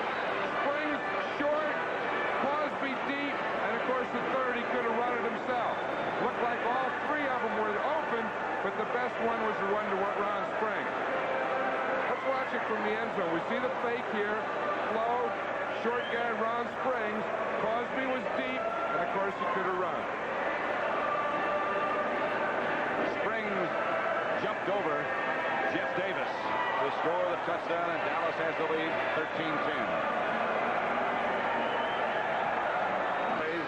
75 yards. They kept the ball 3 minutes, 39 seconds. The pass was 6 yards in length, and White was 6 out of 9 on that drive. Septien kicks off deep to and from 2 yards deep in his own end zone comes out. Gets back to the 16, and there is hammered down by Ron Fellows. 30 seconds left to play in the first half. Both teams have 2 timeouts remaining. I would think with 30 seconds to go here that the Buccaneers, with this poor field position, will probably just elect to keep the ball on the ground and let the clock run out if the Cowboys let them do that. And with only 2 timeouts remaining, they probably will let them do that. From their own 17, Doug Williams drops to throw. Fake throw. Pass complete to Giles. That's his first completion of the day. To the tight end, Jimmy Giles. Anthony Dickerson on the stop. So much for the predictions as to what would happen. We thought he'd just run the clock out with 30 seconds left to go. He throws, completes his first pass of the day. And the National Football League is prohibited. 2nd and 3 for Tampa Bay.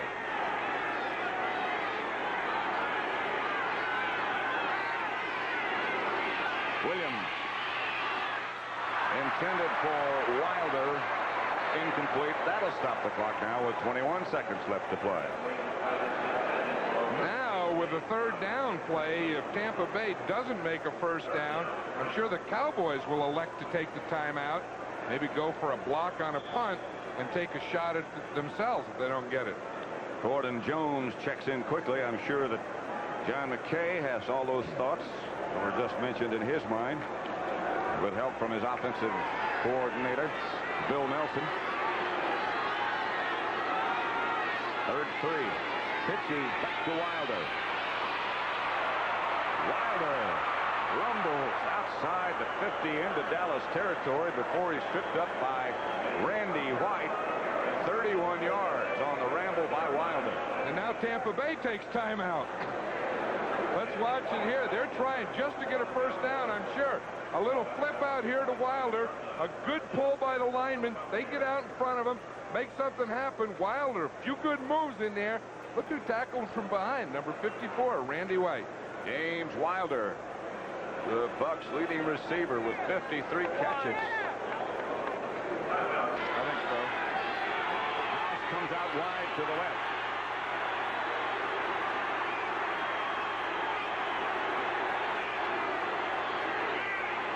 Goes in motion and heads upfield. Williams looking in that direction and throws to Kevin House.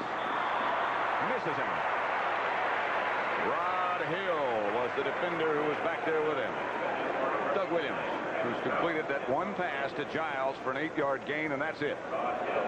8 seconds left to play 1st half.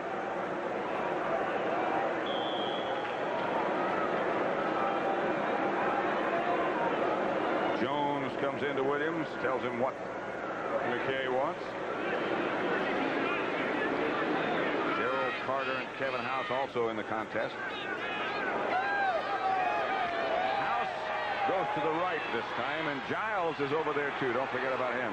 He can run. Dallas does not show blitz, and they do not blitz. They don't need to. Williams has to throw it to the ground in the direction of Wilder. But Harvey Martin and Randy White really put the heat on Doug Williams. Doug Williams bought one more play on this one, though, because he knows with 8 seconds to go, no timeouts, if he gets sacked right here by Harvey Martin, it would be over.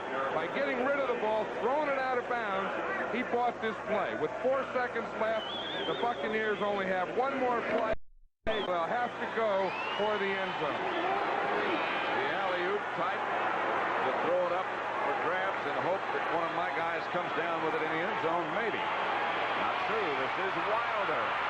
Wilder bangs down to the 20. Stopped finally by Bob Brunick. That'll take care of the first half as Wilder rambles for 25 yards. But as they head for the locker rooms at the end of the first half, it's Tampa Bay 10, Dallas Cowboys 13. Right now, let's go back once again to New York and Brent Musburger.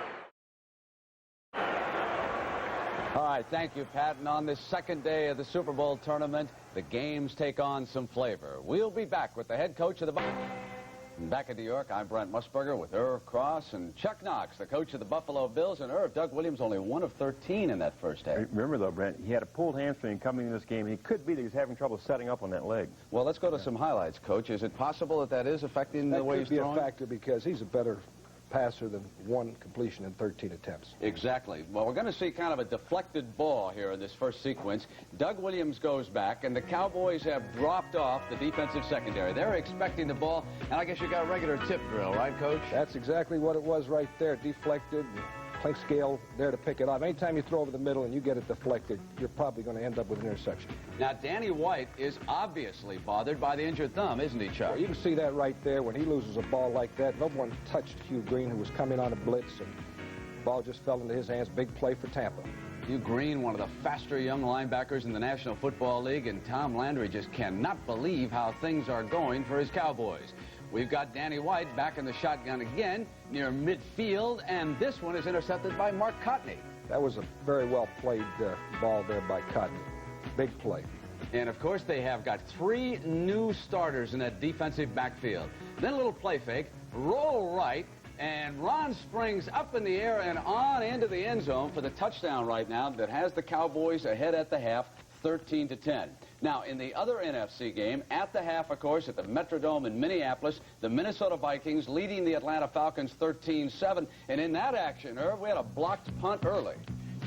Coleman has great hands. He muffs this ball, tries to get it, but the Falcons block it and wind up in the end zone for a touchdown. Doug Rogers makes the recovery. But they come right back and get into the ball game when they use your old buddy Sammy White. Sammy White out of Grambling, big play player for Minnesota for years, and the Vikings are really happy to see this because, you know, Sammy's been hampered by injuries this year. 36-yard touchdown, and Kramer is happy to see it. Irv, I think we're going to have exciting second halves in both of those games. Now, we've got another newsmaker with us. I can't keep track with all the coaching changes that are going on in the National Football League. Yesterday, of course, Dick Vermeil intimating strongly that he's going to take a year's leave of absence and may leave. I've been told that Bill Walsh probably will step out as coach next Thursday at San Francisco. And Chuck Knox, what about you? I hear a lot of rumors. Are you going to be back in Buffalo? Well, I'm going to meet with Ralph Wilson in about a week, and we're going to sit down and determine what the future is going to be for the Buffalo Bills and what my role in that future is going to be. Chuck, what would you like to do? Would you like to become a general manager, a coach and general manager? What kind of status would you like? Well, I like just coaching. I think, you know, a coach has enough to do in the right circumstances, and I've been coaching for 29 years, and it's been my life. But I think when 2 great coaches like Bill Walsh and Dick Vermeil talk about maybe wanting to get out, it shows you how much tremendous emotion there is involved in the game. You go from the high to the low to the high, and how much pressure a coach brings on himself, the tremendous hours that he puts in. What's bringing on the pressure, Chuck? What's the key thing behind it? Well, I think it's just the way the business is constructed today. I think the strike... The business, probably the money. The strike today, and, you know, you look around the league, you see some coaches who are out of work now. Some people I think are pretty good football coaches. Oh, Marv Levy, I think, did an excellent job. And all the coaches have said to me, Brent, I'm so shocked that he got fired. Right. A class guy and was doing an outstanding job, and then the strike hit him. They never fully recovered. All right, do you have a deadline when you will make a decision in talking to Buffalo? Now, Dick Vermeil obviously has next week. What about Chuck Knox? I'm going to sit down with Ralph Wilson the week after next, and we're going to discuss the entire situation, and we'll have a decision at that time. Just all of us have said from time to time that the San Diego Chargers football team lacks character. CBS Sports coverage of the Florida State and Tampa Bay's Bill Capice about set to kick off to start the second half at Texas Stadium. Pat Summerall with John Madden. Cowboys lead 13-10. Fellows from the 10. Swings to the outside. Fellows to the 30, but penalty flags come flying from everywhere. Thomas Morris made the stop on Fellows. But it's against the return team. Yeah, pushing from behind the back, up above the waist. Above the waist. below the neck. A very strange first half. Hugh Green picked off a Danny White fumble in midair, went 60 yards for Tampa Bay's lone touchdown. Peace had a 32-yard field goal. Septien had 2 for Dallas. Ron Springs caught a touchdown pass from Danny White. That's the score. Use of the hands, number 57, receiving team, first down. 57 is Angelo King. It'll be first down Dallas from their own 15. Tampa Bay's excellent defensive unit depleted by injuries, particularly in the secondary. Same group that started up front. Selmon, the right end. Stalls and Logan in the middle. Dorsett, the deep back for Dallas. Danny White, the quarterback. Hand off Dorsett. Dorsett spins around the corner. Hope, who was injured and shaken up early, came back to make that stop. Halftime statistics, John. Hey, there's not a lot there. Look at Tampa Bay. They've only had 3 first downs. They've only had 7 yards passing, but yet they're only 3 points away from the Cowboys. Look at the possession time. 20 minutes plus for Dallas, 9 minutes plus for Tampa Bay. But I'll tell you, that turnover's a big story. Dallas had 2, and that equaled 10 of the Buccaneers' points. It always is part of the big story. Turnover, 2nd and 3. Ball at the 22-yard line of Dallas.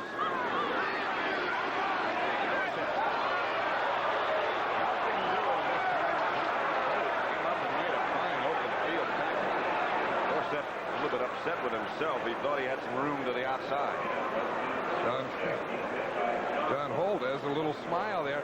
I think what happens when you run an inside play like that was, and you bounce it to the outside, you don't have a blocker assigned to the outside man.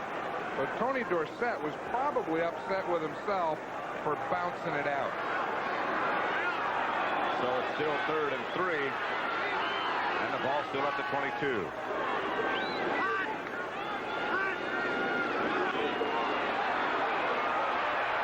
Pearson gets the Dallas first down from Danny White. Hugh Green on the stop. I'll tell you, they aren't giving Danny White a lot of time. We'll see Pearson come in here. He comes in motion. Looks like he's waiting for the defense to clear so that he can come underneath it enough for the first down. There's big Leroy Selmon looking right at us. He's starting up here on Pat Donovan. Donovan gets that left arm in there right underneath his neck. A little help from his center knocks Selmon out of the way. First down, Dallas at their own 28. And Springs took a glance upfield before the ball got there. Danny White saying, what the heck? Here, watch. He said, I find him open, I throw it to him. Ah, son of a gun. 2nd down. I think he said son of a gun, huh? Yeah, I think he would say son of a gun. Shucks. 2nd and 10 at the 28. Sellout crowd at Texas Stadium. Tony Dorsett is the lone setback. They go with 2 tight ends and 2 wide receivers, and the draw play goes to Dorsett. Dorsett breaks out of the pack and picks up about 8. Hugh Green once again on the bottom of the sack. It was an interesting play. It was the same type of formation that Tony Dorsett ran that 99-yarder when he wasn't supposed to get the ball. But look, he's the only back in the backfield. Moves to the right, delay. They cross block in there, get some time. Oh, look at that block on Leroy Selmon. Put him right on his back, and that's what happened to Dorsett. That's how he was able to pick up that 8 yards. Watch this job on Selmon here. Pat Donovan takes him, brings him to the inside, and puts him right down. Tony Dorsett runs right off it. 30 yards. Springs close. He may have it. Selmon made the stop. You notice big number 70 appearing in your picture, just walked out of it, Howard Richards. He is now the right guard in place of Peterson, who had been hurting, and Herbert Scott is the left guard. See Jay Salty coming in here. He's the lead blocker. He leads on Neil Colsey, and that was enough of a block by Jay Saldy there to spring Ron Springs for the first down. It was a good block by Saldy.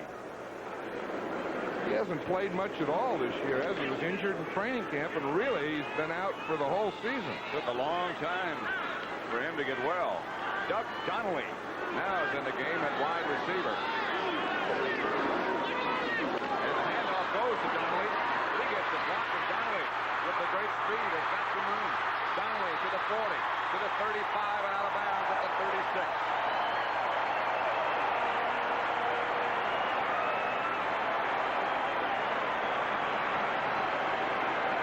I think Mark Contney injured himself on that play. He was the guy that was in there. He did. He's coming off now. There's Mark Contney. They just lost him. But watch the play that he makes. You'll see Donnelly start back in motion. Now watch, right there's Contney. See, he thought Dorsett had the ball. He hit Dorsett, Donnelly at the same time, but Donnelly was able to get around it and get a big play for the Cowboys. 25 yards worth of big play. Thomas Morris has taken Cottney's place. And again, the Bucs are hurting in the secondary. Dorsett the deep back. Hand off Springs. Springs over the right to about the 32. Stopped by Cecil Johnson. Again, let's go to Brett Busberger in New York for an update. Pat, the Atlanta Falcons set up to attempt a field goal. Mike Morosky, the backup quarterback, is the holder. It's a fake. Mick Luckhurst is outside, takes the lateral, and dashes in for the end zone. The Falcons lead the Vikes 14-13. Let's go back to Pat and John. Strange things happening here, too. As Doug Donnelly just ripped off the 25-yard end around to put Dallas in Tampa Bay territory. Second down and 5 at the Buccaneers 31. Springs again, straight ahead. Short of the first down, Dave Logan got him around the feet.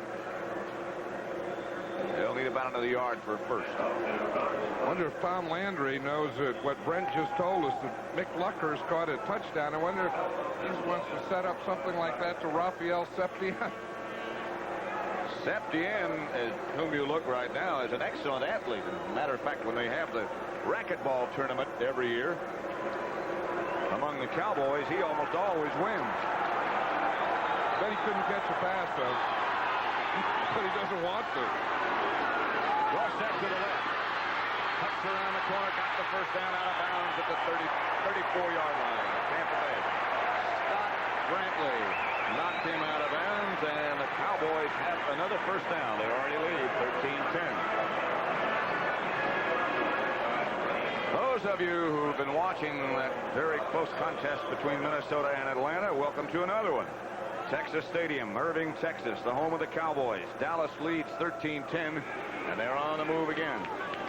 Line of scrimmage, Tampa Bay 24. First and 10, Dallas.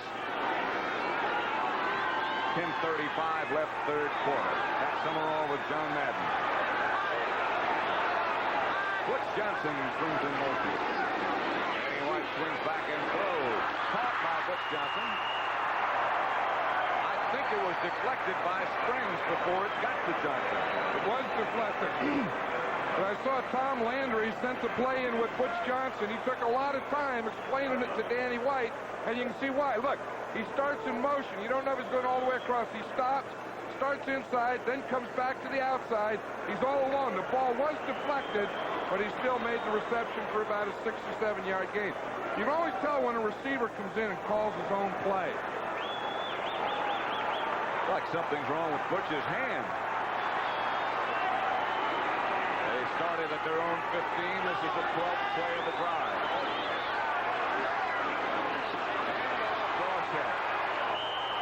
Cecil Johnson short of the first down. There's an old meeting. Two old teammates, Cecil Johnson, Tony Dorsett, both played together at the University of Pittsburgh. Cecil doesn't look like he's too happy to see him, though, does he? He didn't say, hey, good to see you, old teammate. A lot of players from Pittsburgh in the NFL. Robert Newhouse has made an appearance. You remember in the first meeting between these two, the Cowboys only got the 2 touchdowns. One by Pearson and the other by Robert Newhouse. 11 years running back from Houston. 3rd down and 4. White drops. Outside Newhouse. He'll have the 1st down. Newhouse inside the 10, out of bounds at the 8. Mark Clowney knocking him out of bounds. 10-yard gain. Cowboys have it 1st and goal. Again, let's go to Brent Musburger in New York for an update. Pat Tommy Kramer back to pass now for the Vikings out of the shotgun formation. But watch Bob Glazebrook. He's going to pick it off for the Atlanta Falcons, and he's going to run in for the touchdown from 35 yards out. The Falcons have suddenly taken control of this one, 21-13. Back to Pat and John. The Cowboys just about to take control of this one. They have it 1st and goal at the 6. There's Newhouse. Wide open. To Newhouse. And Newhouse gets inside the 5 to the 4. Butch Johnson got hit. We saw him a minute ago holding his hand as if he might have had a hand or finger injury, but he got hit in the funny bone. That's the word we've just gotten. Ron Springs out of the game, replaced by Newhouse. Twisted a knee, but he seems to be okay. Jay Saldy comes in now. I wonder if this is a play for Jay Saul. It was interesting. He put Butch Johnson in, threw the ball to Butch Johnson, put Newhouse in, threw the ball to Newhouse. Be interesting to see if he does something with Jay Saldy on this play. Or if he runs that trap block with Saldy coming back. No, he doesn't. Handoff is to Dorsett. Dorsett skates and skids to about the 1. No touchdown. He bounced in. Well, he did do something with Jay Saldy. He ran right at him or right behind him over on that left side. See what he did.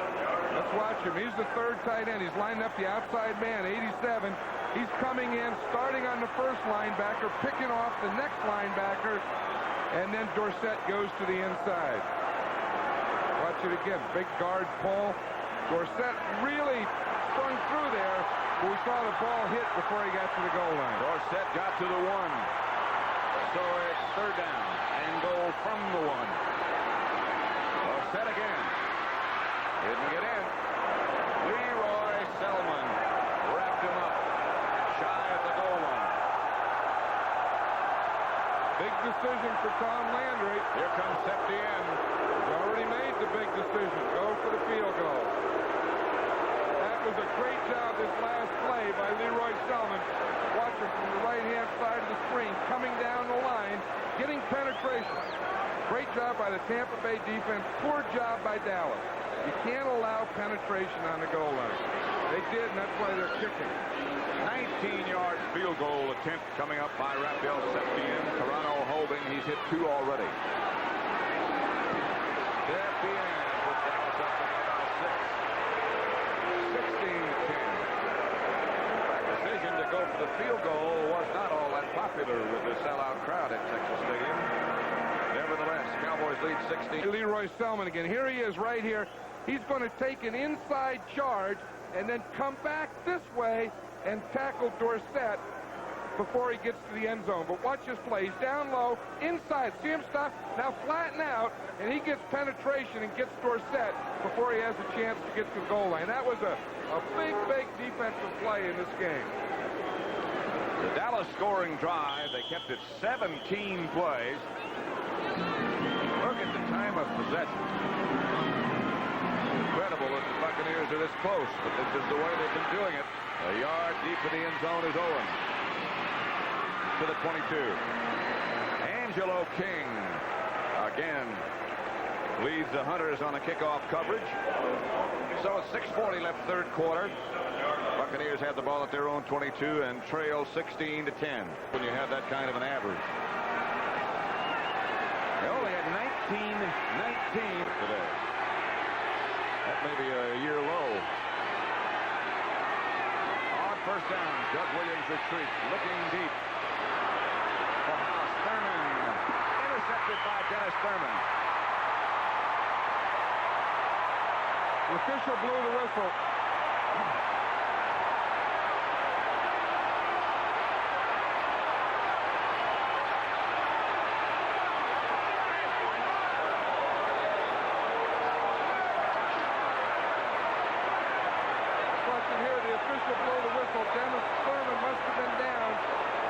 and touched when he was down. We see House tried to give him a little move to the inside. Thurman stays right with him, makes a good judgment. You see that? Started looking to the inside, back over his head. Maybe he stepped in the line there because the official blew the whistle.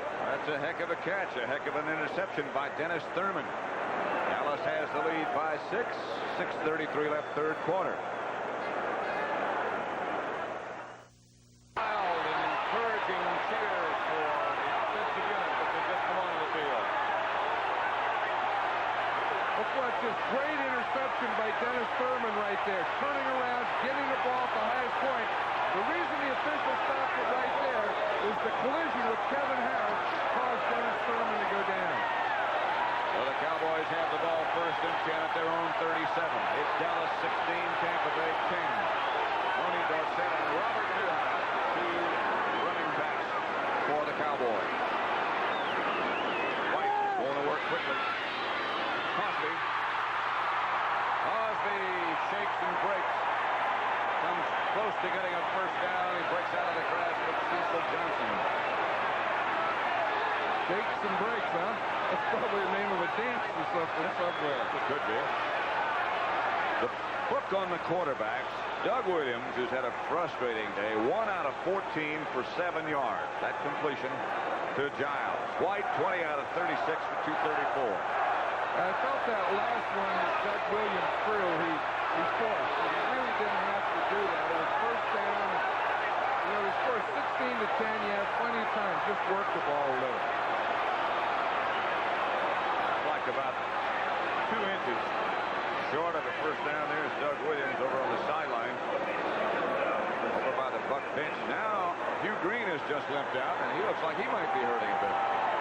You know, the big problem with that is when the other team has possession so long, that means your defense is in there for a long time. They get tired. They get beaten down, run down. Now you don't want to come back and give another interception, let the Cowboys have the ball again. The Tampa Bay defense is starting to tire. Richard Wood into the game now. Second and very short for the Cowboys at their own 46. 6 minutes left, third quarter. Dorsett breaks a couple of tackles, gets to midfield, first down, Dallas. Cecil Johnson picked him up. There's Hugh Green limping over on the sideline.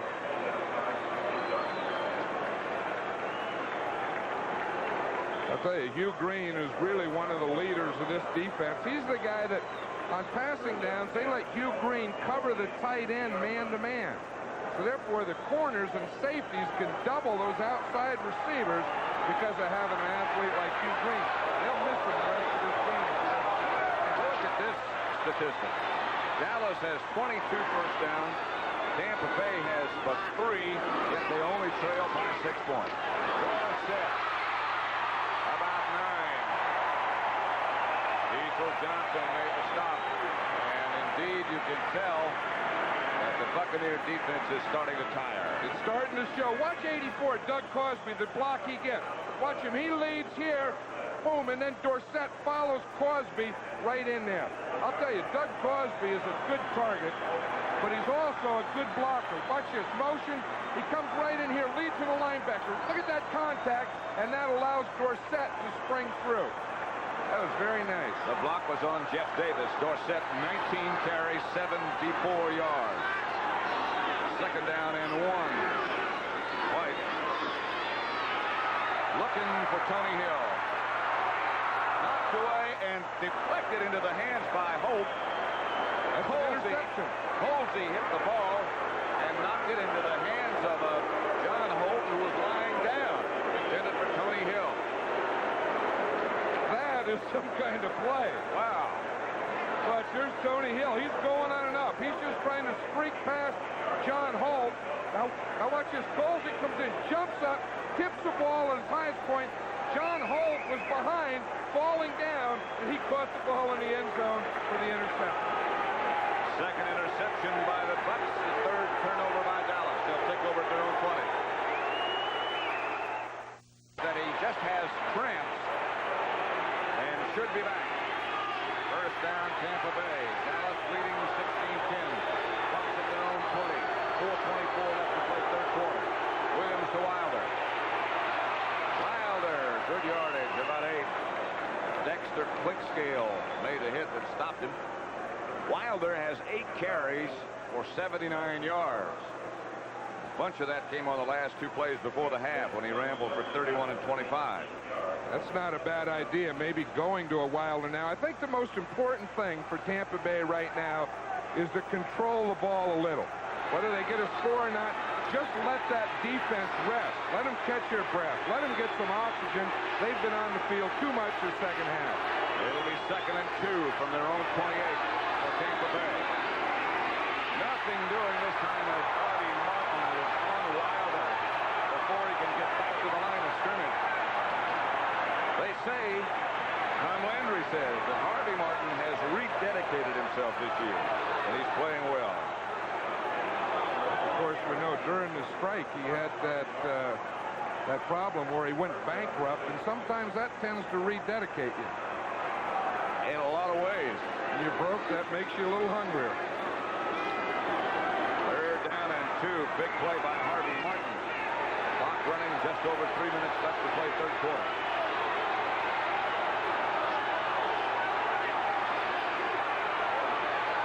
Goes to just before Rushman.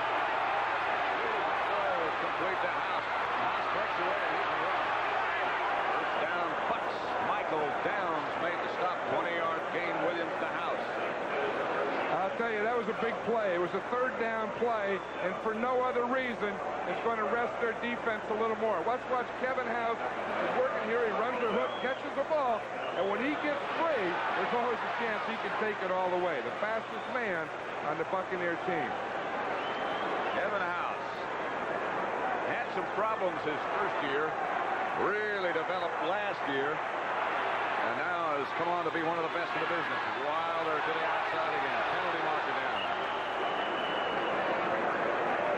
John Dutton made the stop. First time we've mentioned that name today. And Dutton is limping. Yeah, that was a silly penalty for the Buccaneers because it was called on the opposite side. They were running to the left, and someone on the right side had an illegal motion. There's John Dutton. He's replaced by Don Smerek, S-M-E-R-E-K. Offsides, number 86, offense, still first down. Yeah, that was a silly mistake. That was Jim Obradovich. Buccaneers had 2 tight ends in there. He was the tight end on the right-hand side. They were running outside to the left. There's no reason for that to happen. They're checking on Dutton. It looks like it's above the knee, so that's encouraging. Smerek is taking his place, and he's played well. Williams back to throw with time outside Wilder.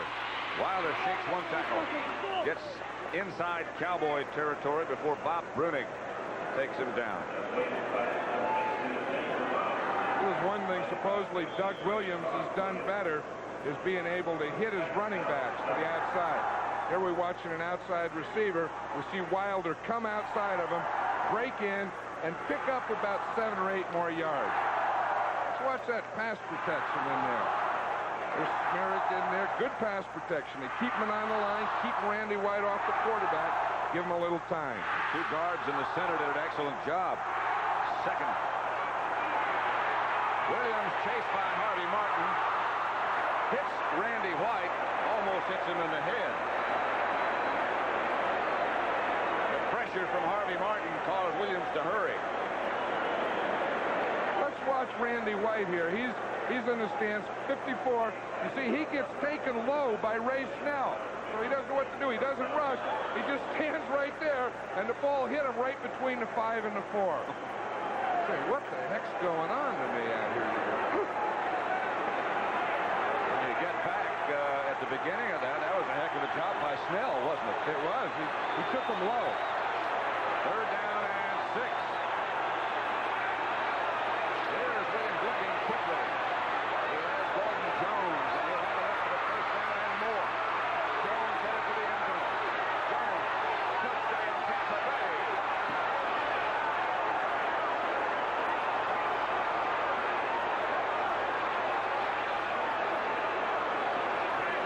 Doug Williams, he's right down there. That was a 49-yard play.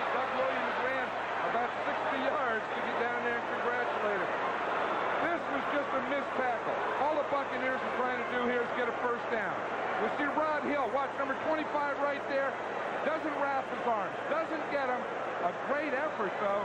It was a great effort to keep running, keep moving to get out of that thing. Gordon Jones with a great job. And the Buccaneers have a chance to go back into the lead. Gordon Jones just wouldn't go down. He just kept spinning and spinning. That was the longest catch of his career. 49 yards it was as Capice will go for the extra point with Slider holding. And gets it. 80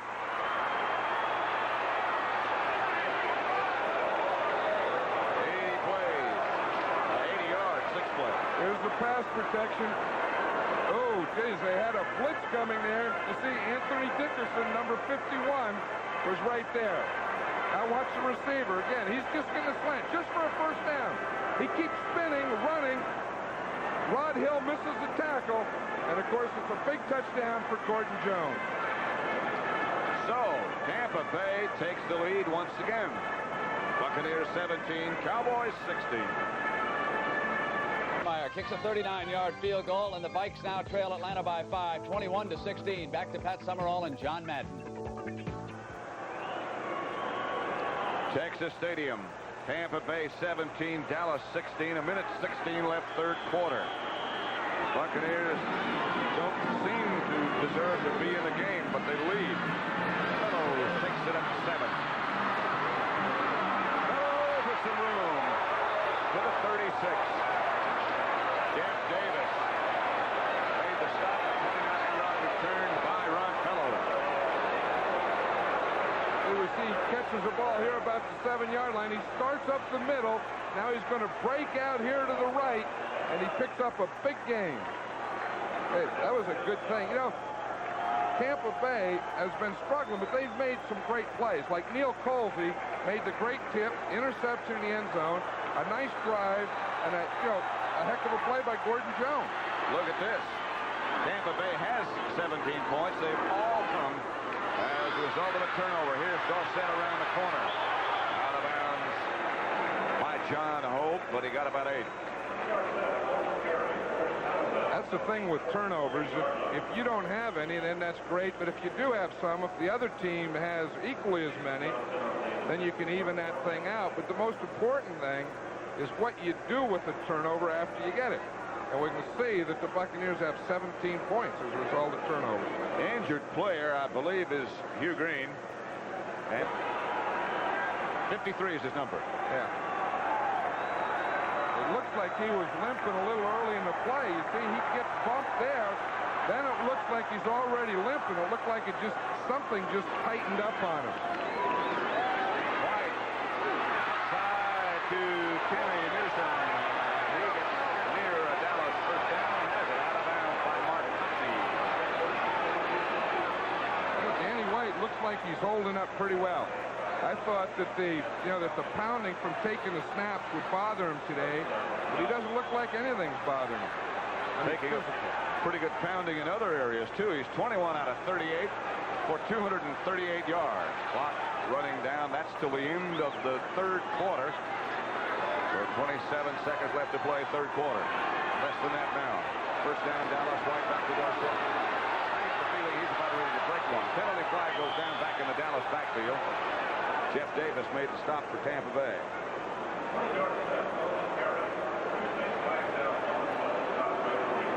That's a great drive stopper, those holding penalties. Looked like it happened in the backfield of the Dallas Cowboys. Great penetration by one of the Buccaneers, and the holding happened about 5 yards deep into the backfield. In that case, it had to be Newhouse. 44. Offense. You're right. Still first down. Let's see if we can see it. Oh, we'll see it right there. The first back, number 44, Newhouse. See the collision right there? Then you see his left arm, he just pulled the guy back and down. He really didn't need it then because he held really after Dorsett had gotten by him. That moves the ball back to the Dallas 38, first and 20. And a big chunk they need for first down here. Tampa Bay leading 17-16. Last play of the third quarter perhaps coming up. Or down. Leroy Selmon from the blind side. Over the top of the block by Donovan, takes White down. I think this was one on the coverage because Donovan really has pretty good position. He's blocking here pretty well. He gives a little too much. and White just couldn't find anyone open. Held the ball a little longer than he wanted to, and you can't hold the ball too long when Leroy Selmon's coming at you. So Selmon gets the sack, and the Buccaneers have 4 to Dallas none. Tribute really to Doug Williams' strength because they've been close. That's the end of the third.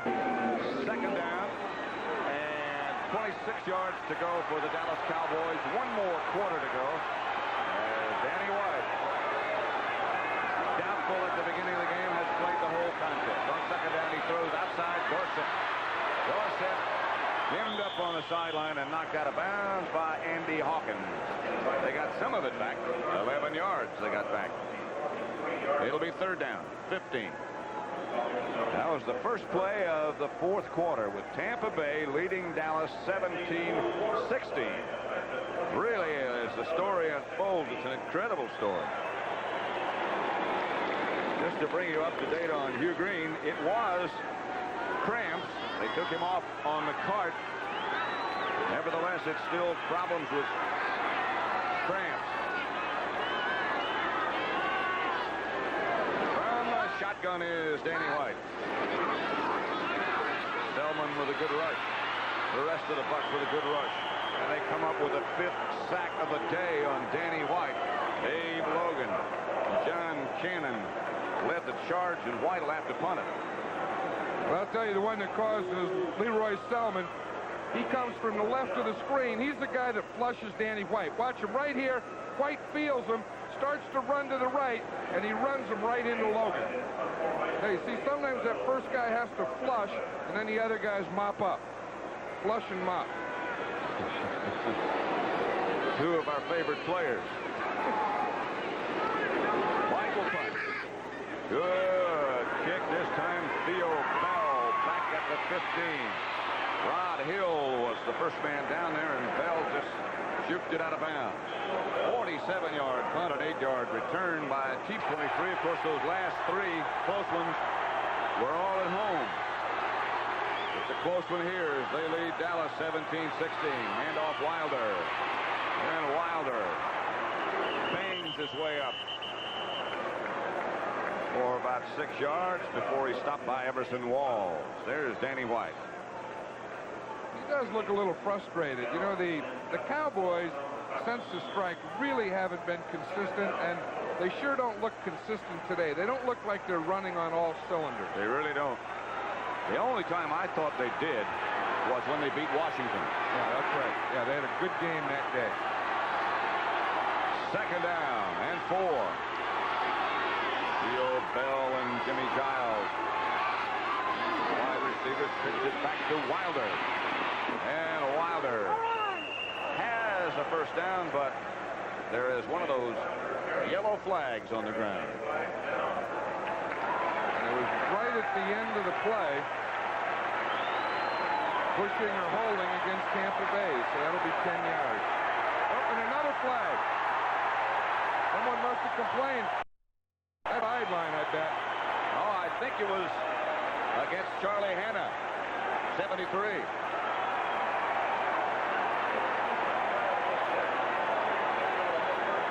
He said something. I think the original penalty was called on him, and so was the second flag. Well, we'll hear, because that second one was after it was someone complaining. Rick Jorgensen will let us know.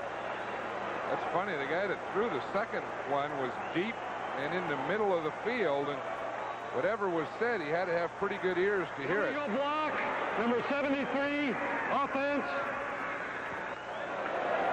Well, there was only one penalty, and that was on Charlie Hanna. Well, there were 2 penalties, I know that. They must have just taken that first one or something, because I know there was 2. Here it is. Maybe they didn't know. They were listening. Okay, there they got their second one. Now watch here. It has to happen right at the end of the play. Charlie Hanna's number 73. We saw right there. He blocked from behind. While we were gone showing you that replay, they did walk off the other penalty, and they did say it's against Charlie Hanna. And they say it's for kicking the flag. I never heard that call before. Yeah, a little picky, I think. You're frustrated. You have a right to do something. I mean, he didn't hurt anyone. Yeah, the flag can make a comeback. Flag's little.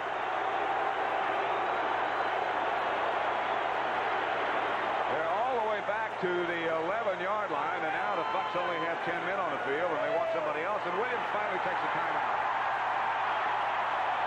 They let the clock run down to 4 seconds, and he knew they couldn't get it off, so wisely, he did take a timeout. They'll only have 2 left.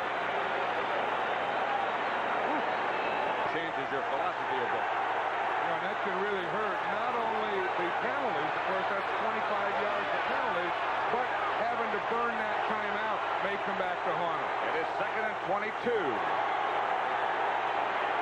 Williams back to throw and does throw. Picked off. Pass intercepted by Money.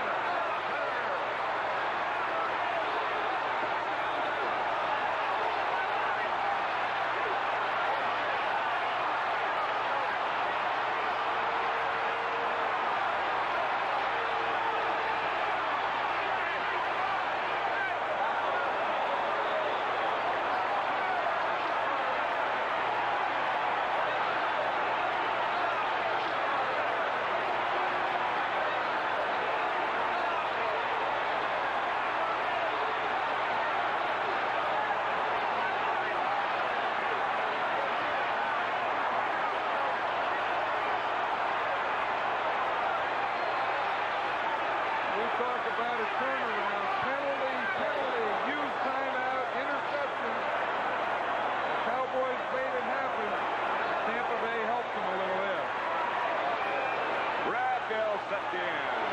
19 yards on the interception for the touchdown by Money, Big Game Hunter. Morano holding. Yes, sir.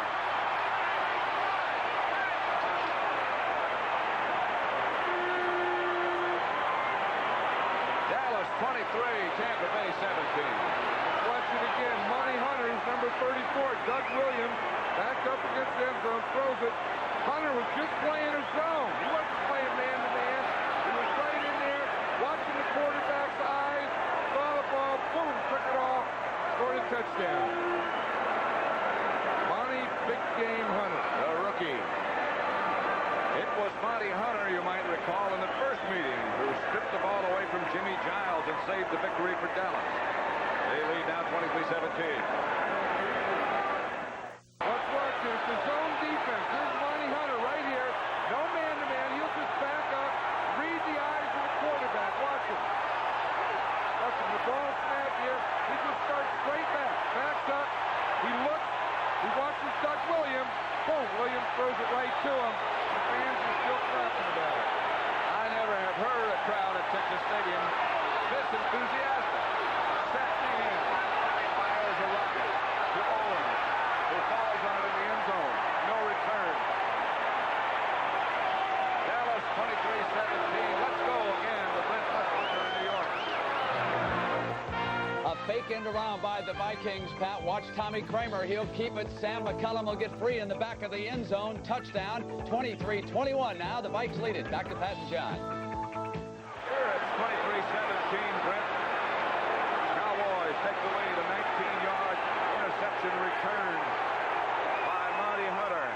Gets the Cowboys on top of the scoreboard again. Wilder, the lone setback. Williams gets to Wilder. Wilder gets maybe a yard. Arvin Martin, with help from Bob Brennick, makes the stop. Look at those fans, Pat. You know, that's what they play all season for, and they want to get into playoffs, and when you get into playoffs, you want that home field. I think we're experiencing one of the reasons why. If Dallas wins, they will have the home field again next week. Look at that turnover story. There's been 27 points scored today in this game as a result of turnovers. That guy turnover, as we said before, is in the playoffs every year. 2nd and 10, no gain by Wilder. Williams to throw. Does throw. Pass is caught. It should be. Evan Howe. Harrison Walls on the stop at 12-yard start games. Tampa Bay, of course, a real master, and they have been in recent weeks at coming from behind. They trailed Detroit 21-6. They won. They trailed Chicago 23-6, and they won. And the one thing, success breeds success. Once you do it, you know you can, and it's a lot easier. They all talked that way yesterday. 11:50 left to play. Here's Wilder cutting back and lumbering for about 4. Hit at the 35 by Bob Brennick. Landry said yesterday, we got to come out and play tough. If we don't, this team is going to beat us because I know they're going to be tough. And he's been concerned about his team. You know, we said they hadn't played well, and he knows that they haven't played well, and they have a slump every year, and he was just hoping that today may be the day that they break out of it. Second and 7, they lead 23-17. Line of scrimmage to Buck 35. Williams dropped the game. As time throws, goes through the arm of Obradovich, one of the 2 Buck tight ends. Williams looking up. I'll tell you, they always talk about Randy White and getting double. Watch him here in the pits, number 54. He gets a couple on him right here. Watch, the guard starts on him. The center just waits there. Grab him. The guard waits again. That as much as blocking, you really frustrate you. When you always have 2 people blocking you, it affects you mentally. Williams is out of 21.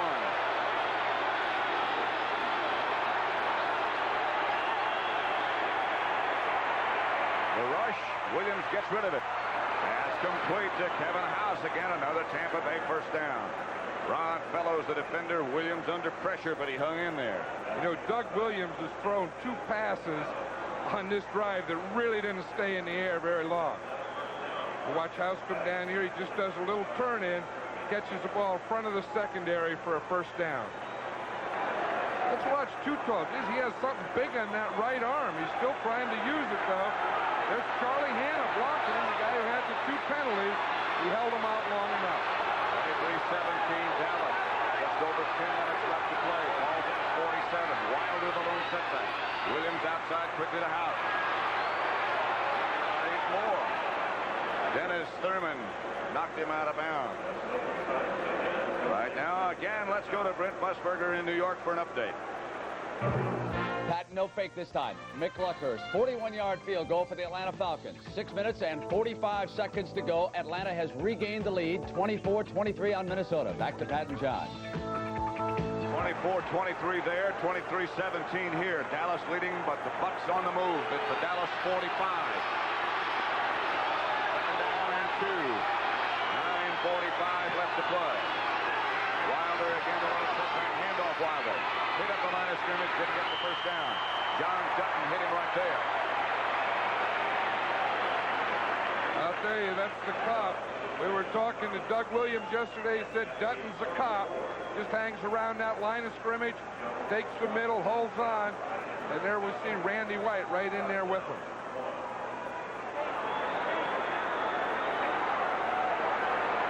Third down. 3rd and 1. And it's a long one. And Wilder and Owens has the setback down. Brown in motion. That's Wilder. Penalty marker goes down. They got the first down. Harvey Martin made the stop, but there's a yellow flag on the green turf, artificial turf. That's usually that offsides, encroachment, that type of thing. Short yardage, you tend to get some defensive guys lining up. They're having a little huddle here to talk about it. But I bet it was against Dallas, probably lining up in the neutral zone or encroaching. It was encroaching. That happens in short yardage. It shouldn't. Oop. Looks like right here, looks like the guy to the left of the center may have his head or helmet in the neutral zone. May have lined up over the ball. Lined up in the neutral zone. First down. Lined up in the neutral zone. Encroaching. Landry looking on. Gotta be concerned. Opens up to Dallas, 39. It's back Wilder.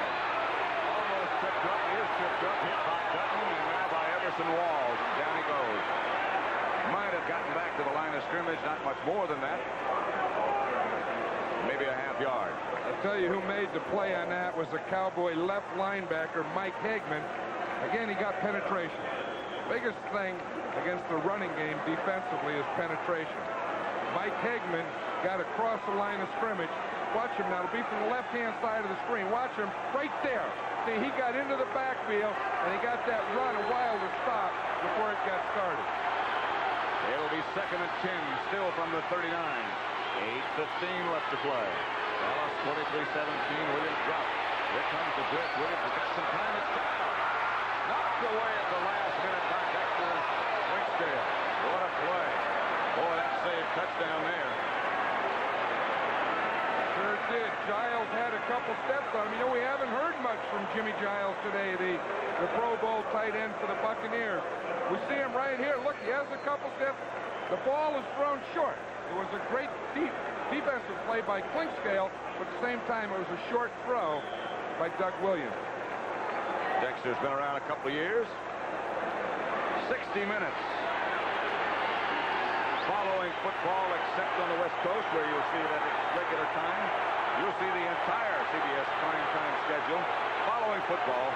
As I said, except on the West Coast, where it'll be seen at its regularly scheduled time. Williams drops again. Here comes the rush. Williams gets rid of it. Just barely. Harvey Martin and Randy White put the heat on. Williams had to get rid of it.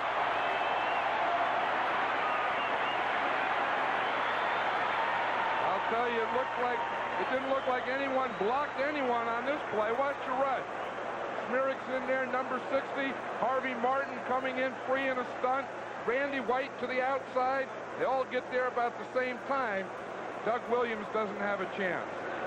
Although one of the Cowboys is on the ground down there. That's Ed Jones. Yeah, he got caught to the inside. See right there. See Ed Jones here? He got clipped right at the end there. Dave Revis. Word on Hugh Green, as you look at Ed Jones, Hugh Green is still in the locker room. And with those cramps, he is not expected to return. Back to kick for Tampa Bay. Ron Fellows standing back at the 10-yard line for Dallas. Slider will try to hang it high. He has to go high to get it. Look at the kick there. Fellows takes it at the 10. Springs out to the 19.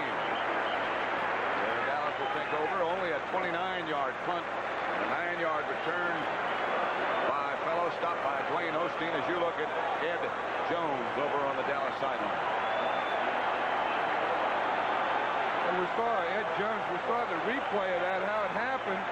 Dave Revis, the left tackle, was blocking Harvey Martin. He missed Harvey Martin, and he just kept coming across, and he got Ed Jones. It is the left knee of Ed Jones that is the problem. And the right elbow. 7:53 left to play. Dallas 23, Tampa Bay 17. First and 10 from the 19. Dorsett breaks out of the backfield, 25. Picks up about 6. Mark Otney made the hit. 21 carries, 89 yards for Dorsett. Jones trying to walk it off. It looks like his right arm and his left knee. Although a pretty good sign that he's up. Usually, if they think the injury is serious, they put an ice pack on it and tape it right away. That's one that Dallas cannot afford to add to. Here's White. Duck Donnelly, one of the receivers. That's Butch Johnson. Butch comes down with the football. 21-yard gain, Dallas first down. Norris Thomas on the coverage. See Butch Johnson here in an upright stance. He's going to run it in up here. Now he's going to come in towards us, under control, sees the ball, makes a good catch. Ed Jones has a twisted right knee. Will not be back, we do not believe. 23 out of 40 for White. There's Butch Johnson, who has made some great clutch catches over the years for Dallas in a non-starting role. Quickly to Dorsett. Flies to the outside, flies across the 50 to the 49 in Tampa Bay territory. Andy Hawkins knocked him down. I think we have to talk about this Tampa Bay defense with 6 minutes, 15 seconds left to go here. They've done an outstanding job of controlling the run of the Cowboys and Tony Dorsett, because we knew going in that the Cowboys really wanted to run the ball, and they really kept them pretty much under control. It'll be 2nd and 6 when the Cowboys break their hurdle and come up to the line just across midfield. Dorsett, the lone White, the quarterback, drops the throw. Here comes the blitz. He ducks under, throws outside, and just throws it out of bounds. Saw no chance, had no chance. Neil Colsey was blitzing from his free safety position. I think Danny White saw that one, and he said, I don't want to wait any longer. I'll just throw it away. We saw Tom Landry giving the play to Drew Pearson here, and we see Drew Pearson come in and give it to Danny White. I have to think that this is a pass play because he took a long time in talking about it. And he put in Butch Johnson and Timmy Newsom, and he has already Drew Pearson and Tony Hill. So it's Butch Johnson and Drew Pearson split wide to the left. They're going to have to hurry. 30-second clock down to 5 seconds and less now. They get it off in time. Quickly caught Tony Hill. First down. Thomas, the defender, but that's a big, big first down. They stop the clock with 5:36 left to play. And this was one of these timing patterns. Tony Hill is running an out to the right side. Danny White throws it now before Hill even turns. Look how close that is. Both feet inbound. You know, players practice that for hours, and you can see why. They become so big in something like this. See, he just runs enough for the first down. Up, both toes in. Good effort. There are 2 minutes left in that game in Minnesota with the Atlanta Falcons leading Minnesota 24-23. Here it's 23-17, Dallas over Tampa Bay. Dallas ball at the Tampa Bay 40. First down, White throws. Pearson. About 6, Norris. Thomas again, the defender. I think now in this position with 5 minutes, 32 seconds, score 23-17, I think the Buccaneer defense has to tighten up a little. You know, they've been given a little cushion, letting these guys get in front of them, and that's been okay. But now with score and time against you, you have to try and force something to happen. It'll be 2nd and 4. You look at Scott Brantley. He's had a good year. Robert Newhouse is now the lone setback. They go with 2 tight ends. Hand off Newhouse. And the house. Stopped by Dave Logan, short of the 30 and short of the first down. That clock just rips away at the Buccaneers. 5:15 left to play. Dorsett comes back in. Ball's at the 31-yard line of Tampa Bay. 3rd and 2. 3rd and 2.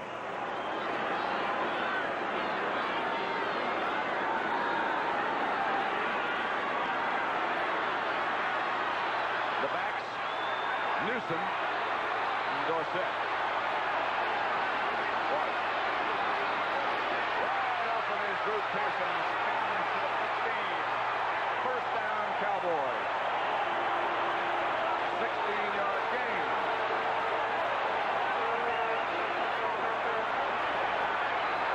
And Drew Pearson might have hurt himself. Number 88 still down. That was a great call and a great throw against that. This was an all-out, a maximum blitz by Tampa Bay. Watch them. We'll see the safeties are coming from the outside.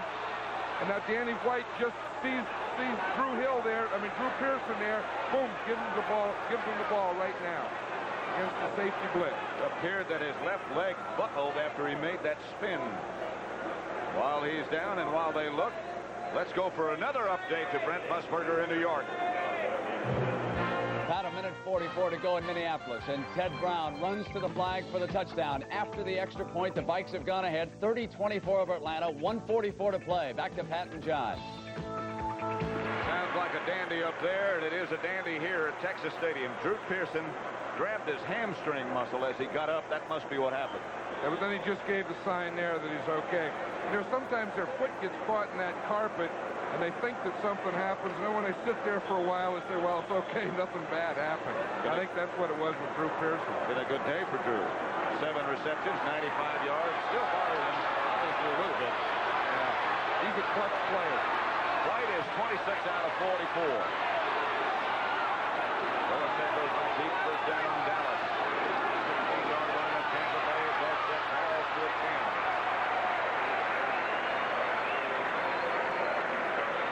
10. It's not all right yet. No, it's not. You're right. That is bothering. That's starting to tighten up now.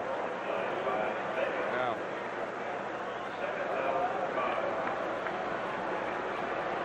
That's not a good one.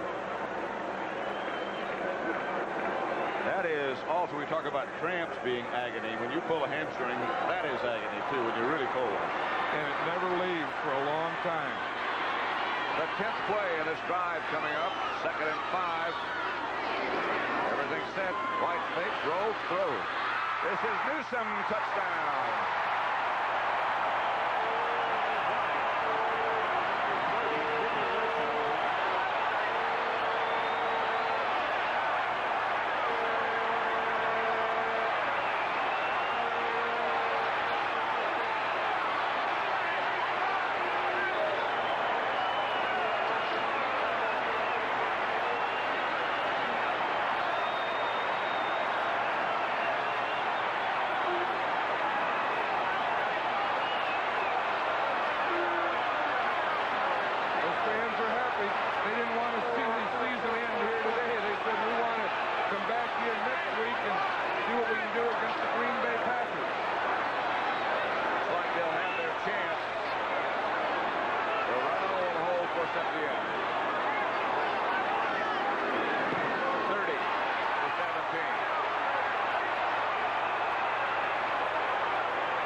Some people think that time of possession is not an important statistic. It is.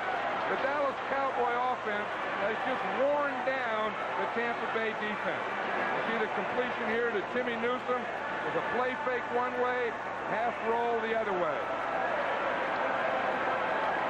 Same play on which run Springs scored earlier. We're going to see this. We're going to see Danny White start here, and he'll fake the play, come out here, and throw the ball and find Newsome open all by himself right there. Watch this. He fakes the ball here. Newsome sneaks underneath. White rolls, finds Newsome there, and he goes into the end zone. But I really have that feeling that the Tampa Bay defense has been worn down by all that possession today of the Cowboy offense. I think you're absolutely right. There is the welcome for Green Bay. Septian kicks off to James Owen. Deep in the end zone, and he kneels. 3:28 to play. Dallas 30, Tampa Bay 17. I wonder if that guy just made up that sign. I think he probably had it ready. Yeah, probably. Saturday night, sit around and make up signs. After he knew Green Bay won yesterday, one so big, he'll be here next week. It appears, I'm sorry. There's that time of possession I was talking about. Just twice. The Cowboys offense had the ball twice the amount of time that the Tampa Bay offense did.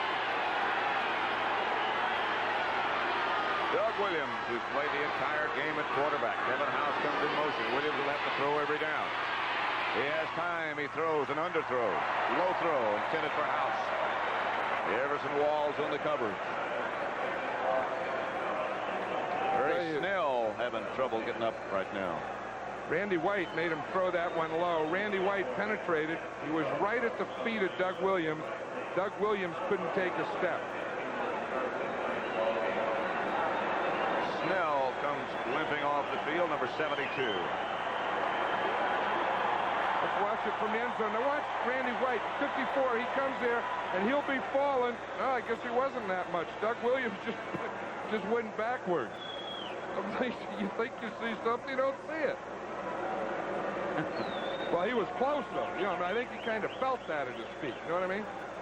George Yarno has gone in to replace Ray Snell, the 3-year pro from Wisconsin. Become a very good offensive guard. Bucks, in fact, think they have their 5 best offensive linemen, or did have, as their offensive unit now. Tackle to tackle. Fewest sacks allowed, 11 by Tampa Bay, 11 by Miami. A lot of that credit goes to the quarterback.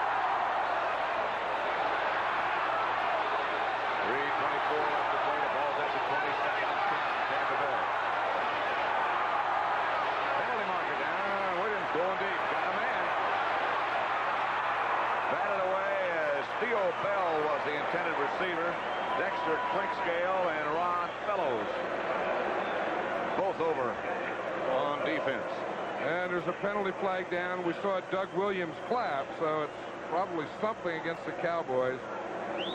Sure, it's something against the Cowboys. I think Smerick jumped offside, number 60.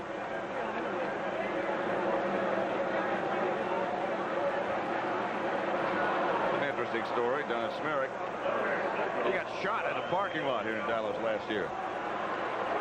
And he was recovering from an injury when he got shot. And then he really got hurt. That's the old double dipper. And then to come back, and he really came through for in a couple offside, games. number 60, defense, still second down. He jumped offsides, number 60. He lost a lot of weight. He weighs about 265 now. He lost all the way down to less than 200. Well, when you get shot, that tends to happen to you. It will be second and 5. 3rd and 17. Second final call from the 7. Out wide open was Gerald Carter. Nothing doing there. Dallas 30, the Bucks 17. For an update once again to Brent Musburger in New York. About a minute to play. Steve Bartkowski pulls out. Slot man to the left, into the middle, and John Turner intercepts it, and now the Vikings are going to advance. They'll be playing Washington next week. Back now to Pat and John. All right, Brent, the situation here, 3rd and 5 from the 25. Cowboys leading 30-17. 3:12 left to play. Williams back. Wilder tried to make the one-hand grab. Did make a spectacular catch. They say he was down. Anthony Dickerson went over the top.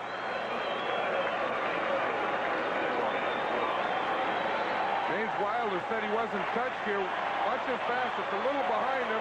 Throws side on him. He catches it from behind. Bounces. Catches it while it goes down. He says he wasn't touched there unless that was a toe-to-toe touch. He really wasn't touched. But they have to punt anyway, so what's the difference? So Swider goes back, standing at his own 7. Goes back. Up a long time. Fair catch signal 4. 37-yard line where the Cowboys will take over. 41-yard punt. No return after the fair catch. 2:26 left to play. 1st and 10. Ball's at the Dallas 37. Pat Summerall was John Madden. Danny White is 27 out of 45, 312 yards, 2 touchdowns. He's had 2 picked off. And he has used 9 different receivers.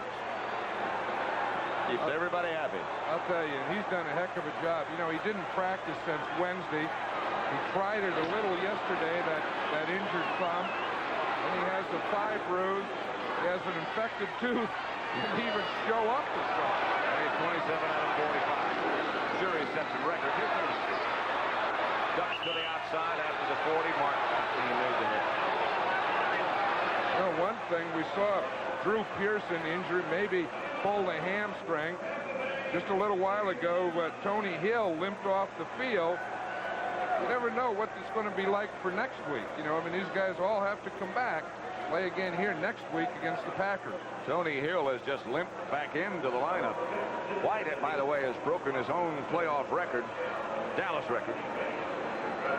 39 attempts, 25 completions against Atlanta in 1981. Did you see Tony Hill come into the huddle there? He came in and yawned. I think the Dallas Cowboys have been in so many playoff games and have won so many games that they get towards the end and they're ahead 30 to 17. It's a yawner.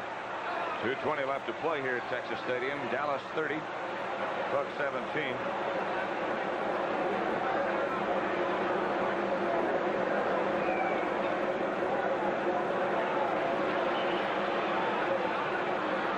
Those of you who watched the Minnesota Vikings beat Atlanta 30 to 24, welcome to Texas Stadium, where the Cowboys have 30 and the Buccaneers have 17. Minnesota will go to Washington next week. Green Bay will come to Texas Stadium, it appears, next week. Second down. And 7. 2:20 left on the game clock. Dorsett alone set back. In motion. The handoff is to Dorsett. Tony around the corner, out of bounds at about the 47-yard line, almost the first down. Maybe. Mark Cotney once again knocked him out of bounds. Dorsett over 100 yards now, 105 in 24 carries. He finished second in the NFL in rushing. Behind Freeman McNeil of the Jets, led the NFC in rushing. About a half foot short of first down. He's gained 105 yards today, but I'll tell you, that was a tough 105. I don't think any of those 105 came easy today. This Tampa Bay defense has been very scrappy, hustling all over the field, gang tackling, doing those types of things, but they've just been out there too long. And, of course, going in depleted by injuries in the secondary. Come on, Aaron. He needs some noise. He's number one, I guarantee you. Yeah, but he wasn't born to be a nose tackle. No. They're wide, squatty guys. You know, everyone looks at, you know, when you're a baby and you're fat, to say, hey, he's a healthy kid you got. When you get old, it's that's when you're so fat. Third and short.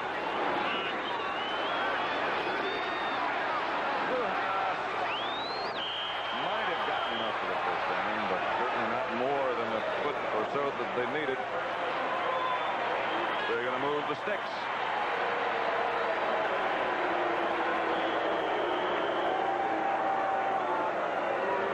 Two-minute warning to John McKay and Tom Landry, and Danny White goes over, and all the fans here are not necessarily Cowboy fans. I wouldn't really want to do that.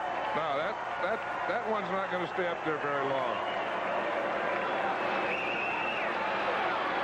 That's a girl. Yeah. Tore the sign down. Sure that the Packers, they're all back. They got back last night. Some people may think that's why the Cowboys lost here at home to the Philadelphia Eagles. I hadn't thought of that. They won't go away again, I don't think. Here's Dorsett behind one block, shoots inside, ducks underneath, gets 3 or 4 yards. Scott Brantley came out to make the stop. They had 4,000 servicemen on the deck of the Carrier Enterprise when the Cowboy cheerleaders were over there. They put on quite a show. I'll tell you, that's great. You know, the Cowboys really have a great organization, and they do a lot more than they do on the football field. You know, they had I remember at Christmas time, they had a Christmas party at their practice field for underprivileged children. Tom Landry is involved in so many charity-type things. All their players are. I'll tell you, you know, they take a lot of ribbing about being America's team, but they do a lot for the NFL and a lot for football. Cosby in front of Dorsett. Well, that play that's become familiar now, when Cosby starts in motion and blocks either the nose guard or one of the tackles as he comes back from the outside to the inside. On the Tampa bench, well, not much happiness. Doug Williams looking on. The Bucs came in here really riddled by injury. John McKay said to us yesterday that he felt that if everybody was healthy, his team, the Bucs, could line up and play with anybody.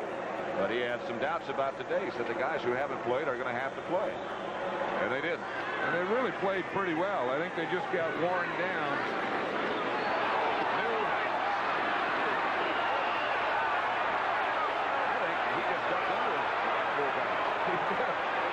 You know, the tough thing as we looked at that Tampa Bay sideline is it's all so final. You know that this is the last game you're going to play this year. Your season's over. You go home. 16 teams in the playoffs. of those teams lose their last game. Cowboys will be back next week, and they'll be here against the Green Bay Packers. That's it. It was a struggle.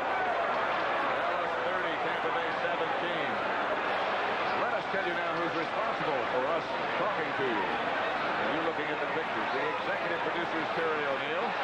The senior producer, Charles Milton, number 3. Robert D. Stinner produced today's broadcast. Sandy Grossman directed, responsible for those great pictures he had. John Vitrano tells us when to talk and when not to. The rest of our group.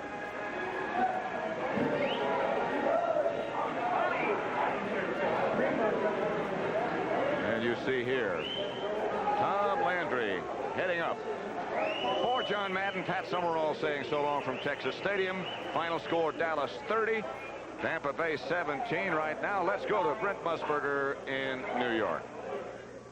All right, Pat and John, another excellent job. And a reminder just ahead of us now on CBS 60 Minutes. Grandma Has Been Arrested is the intriguing title of their lead story. Let me quickly get you up to date with the weekend that was. Round 1 of the Super Bowl, David Woodley, 16 of 19. He leads the Miami Dolphins past the New England Patriots. And for the Los Angeles Raiders, another sensational performance by Marcus Allen. 13 rushing touchdowns as they eliminate Cleveland 27-10.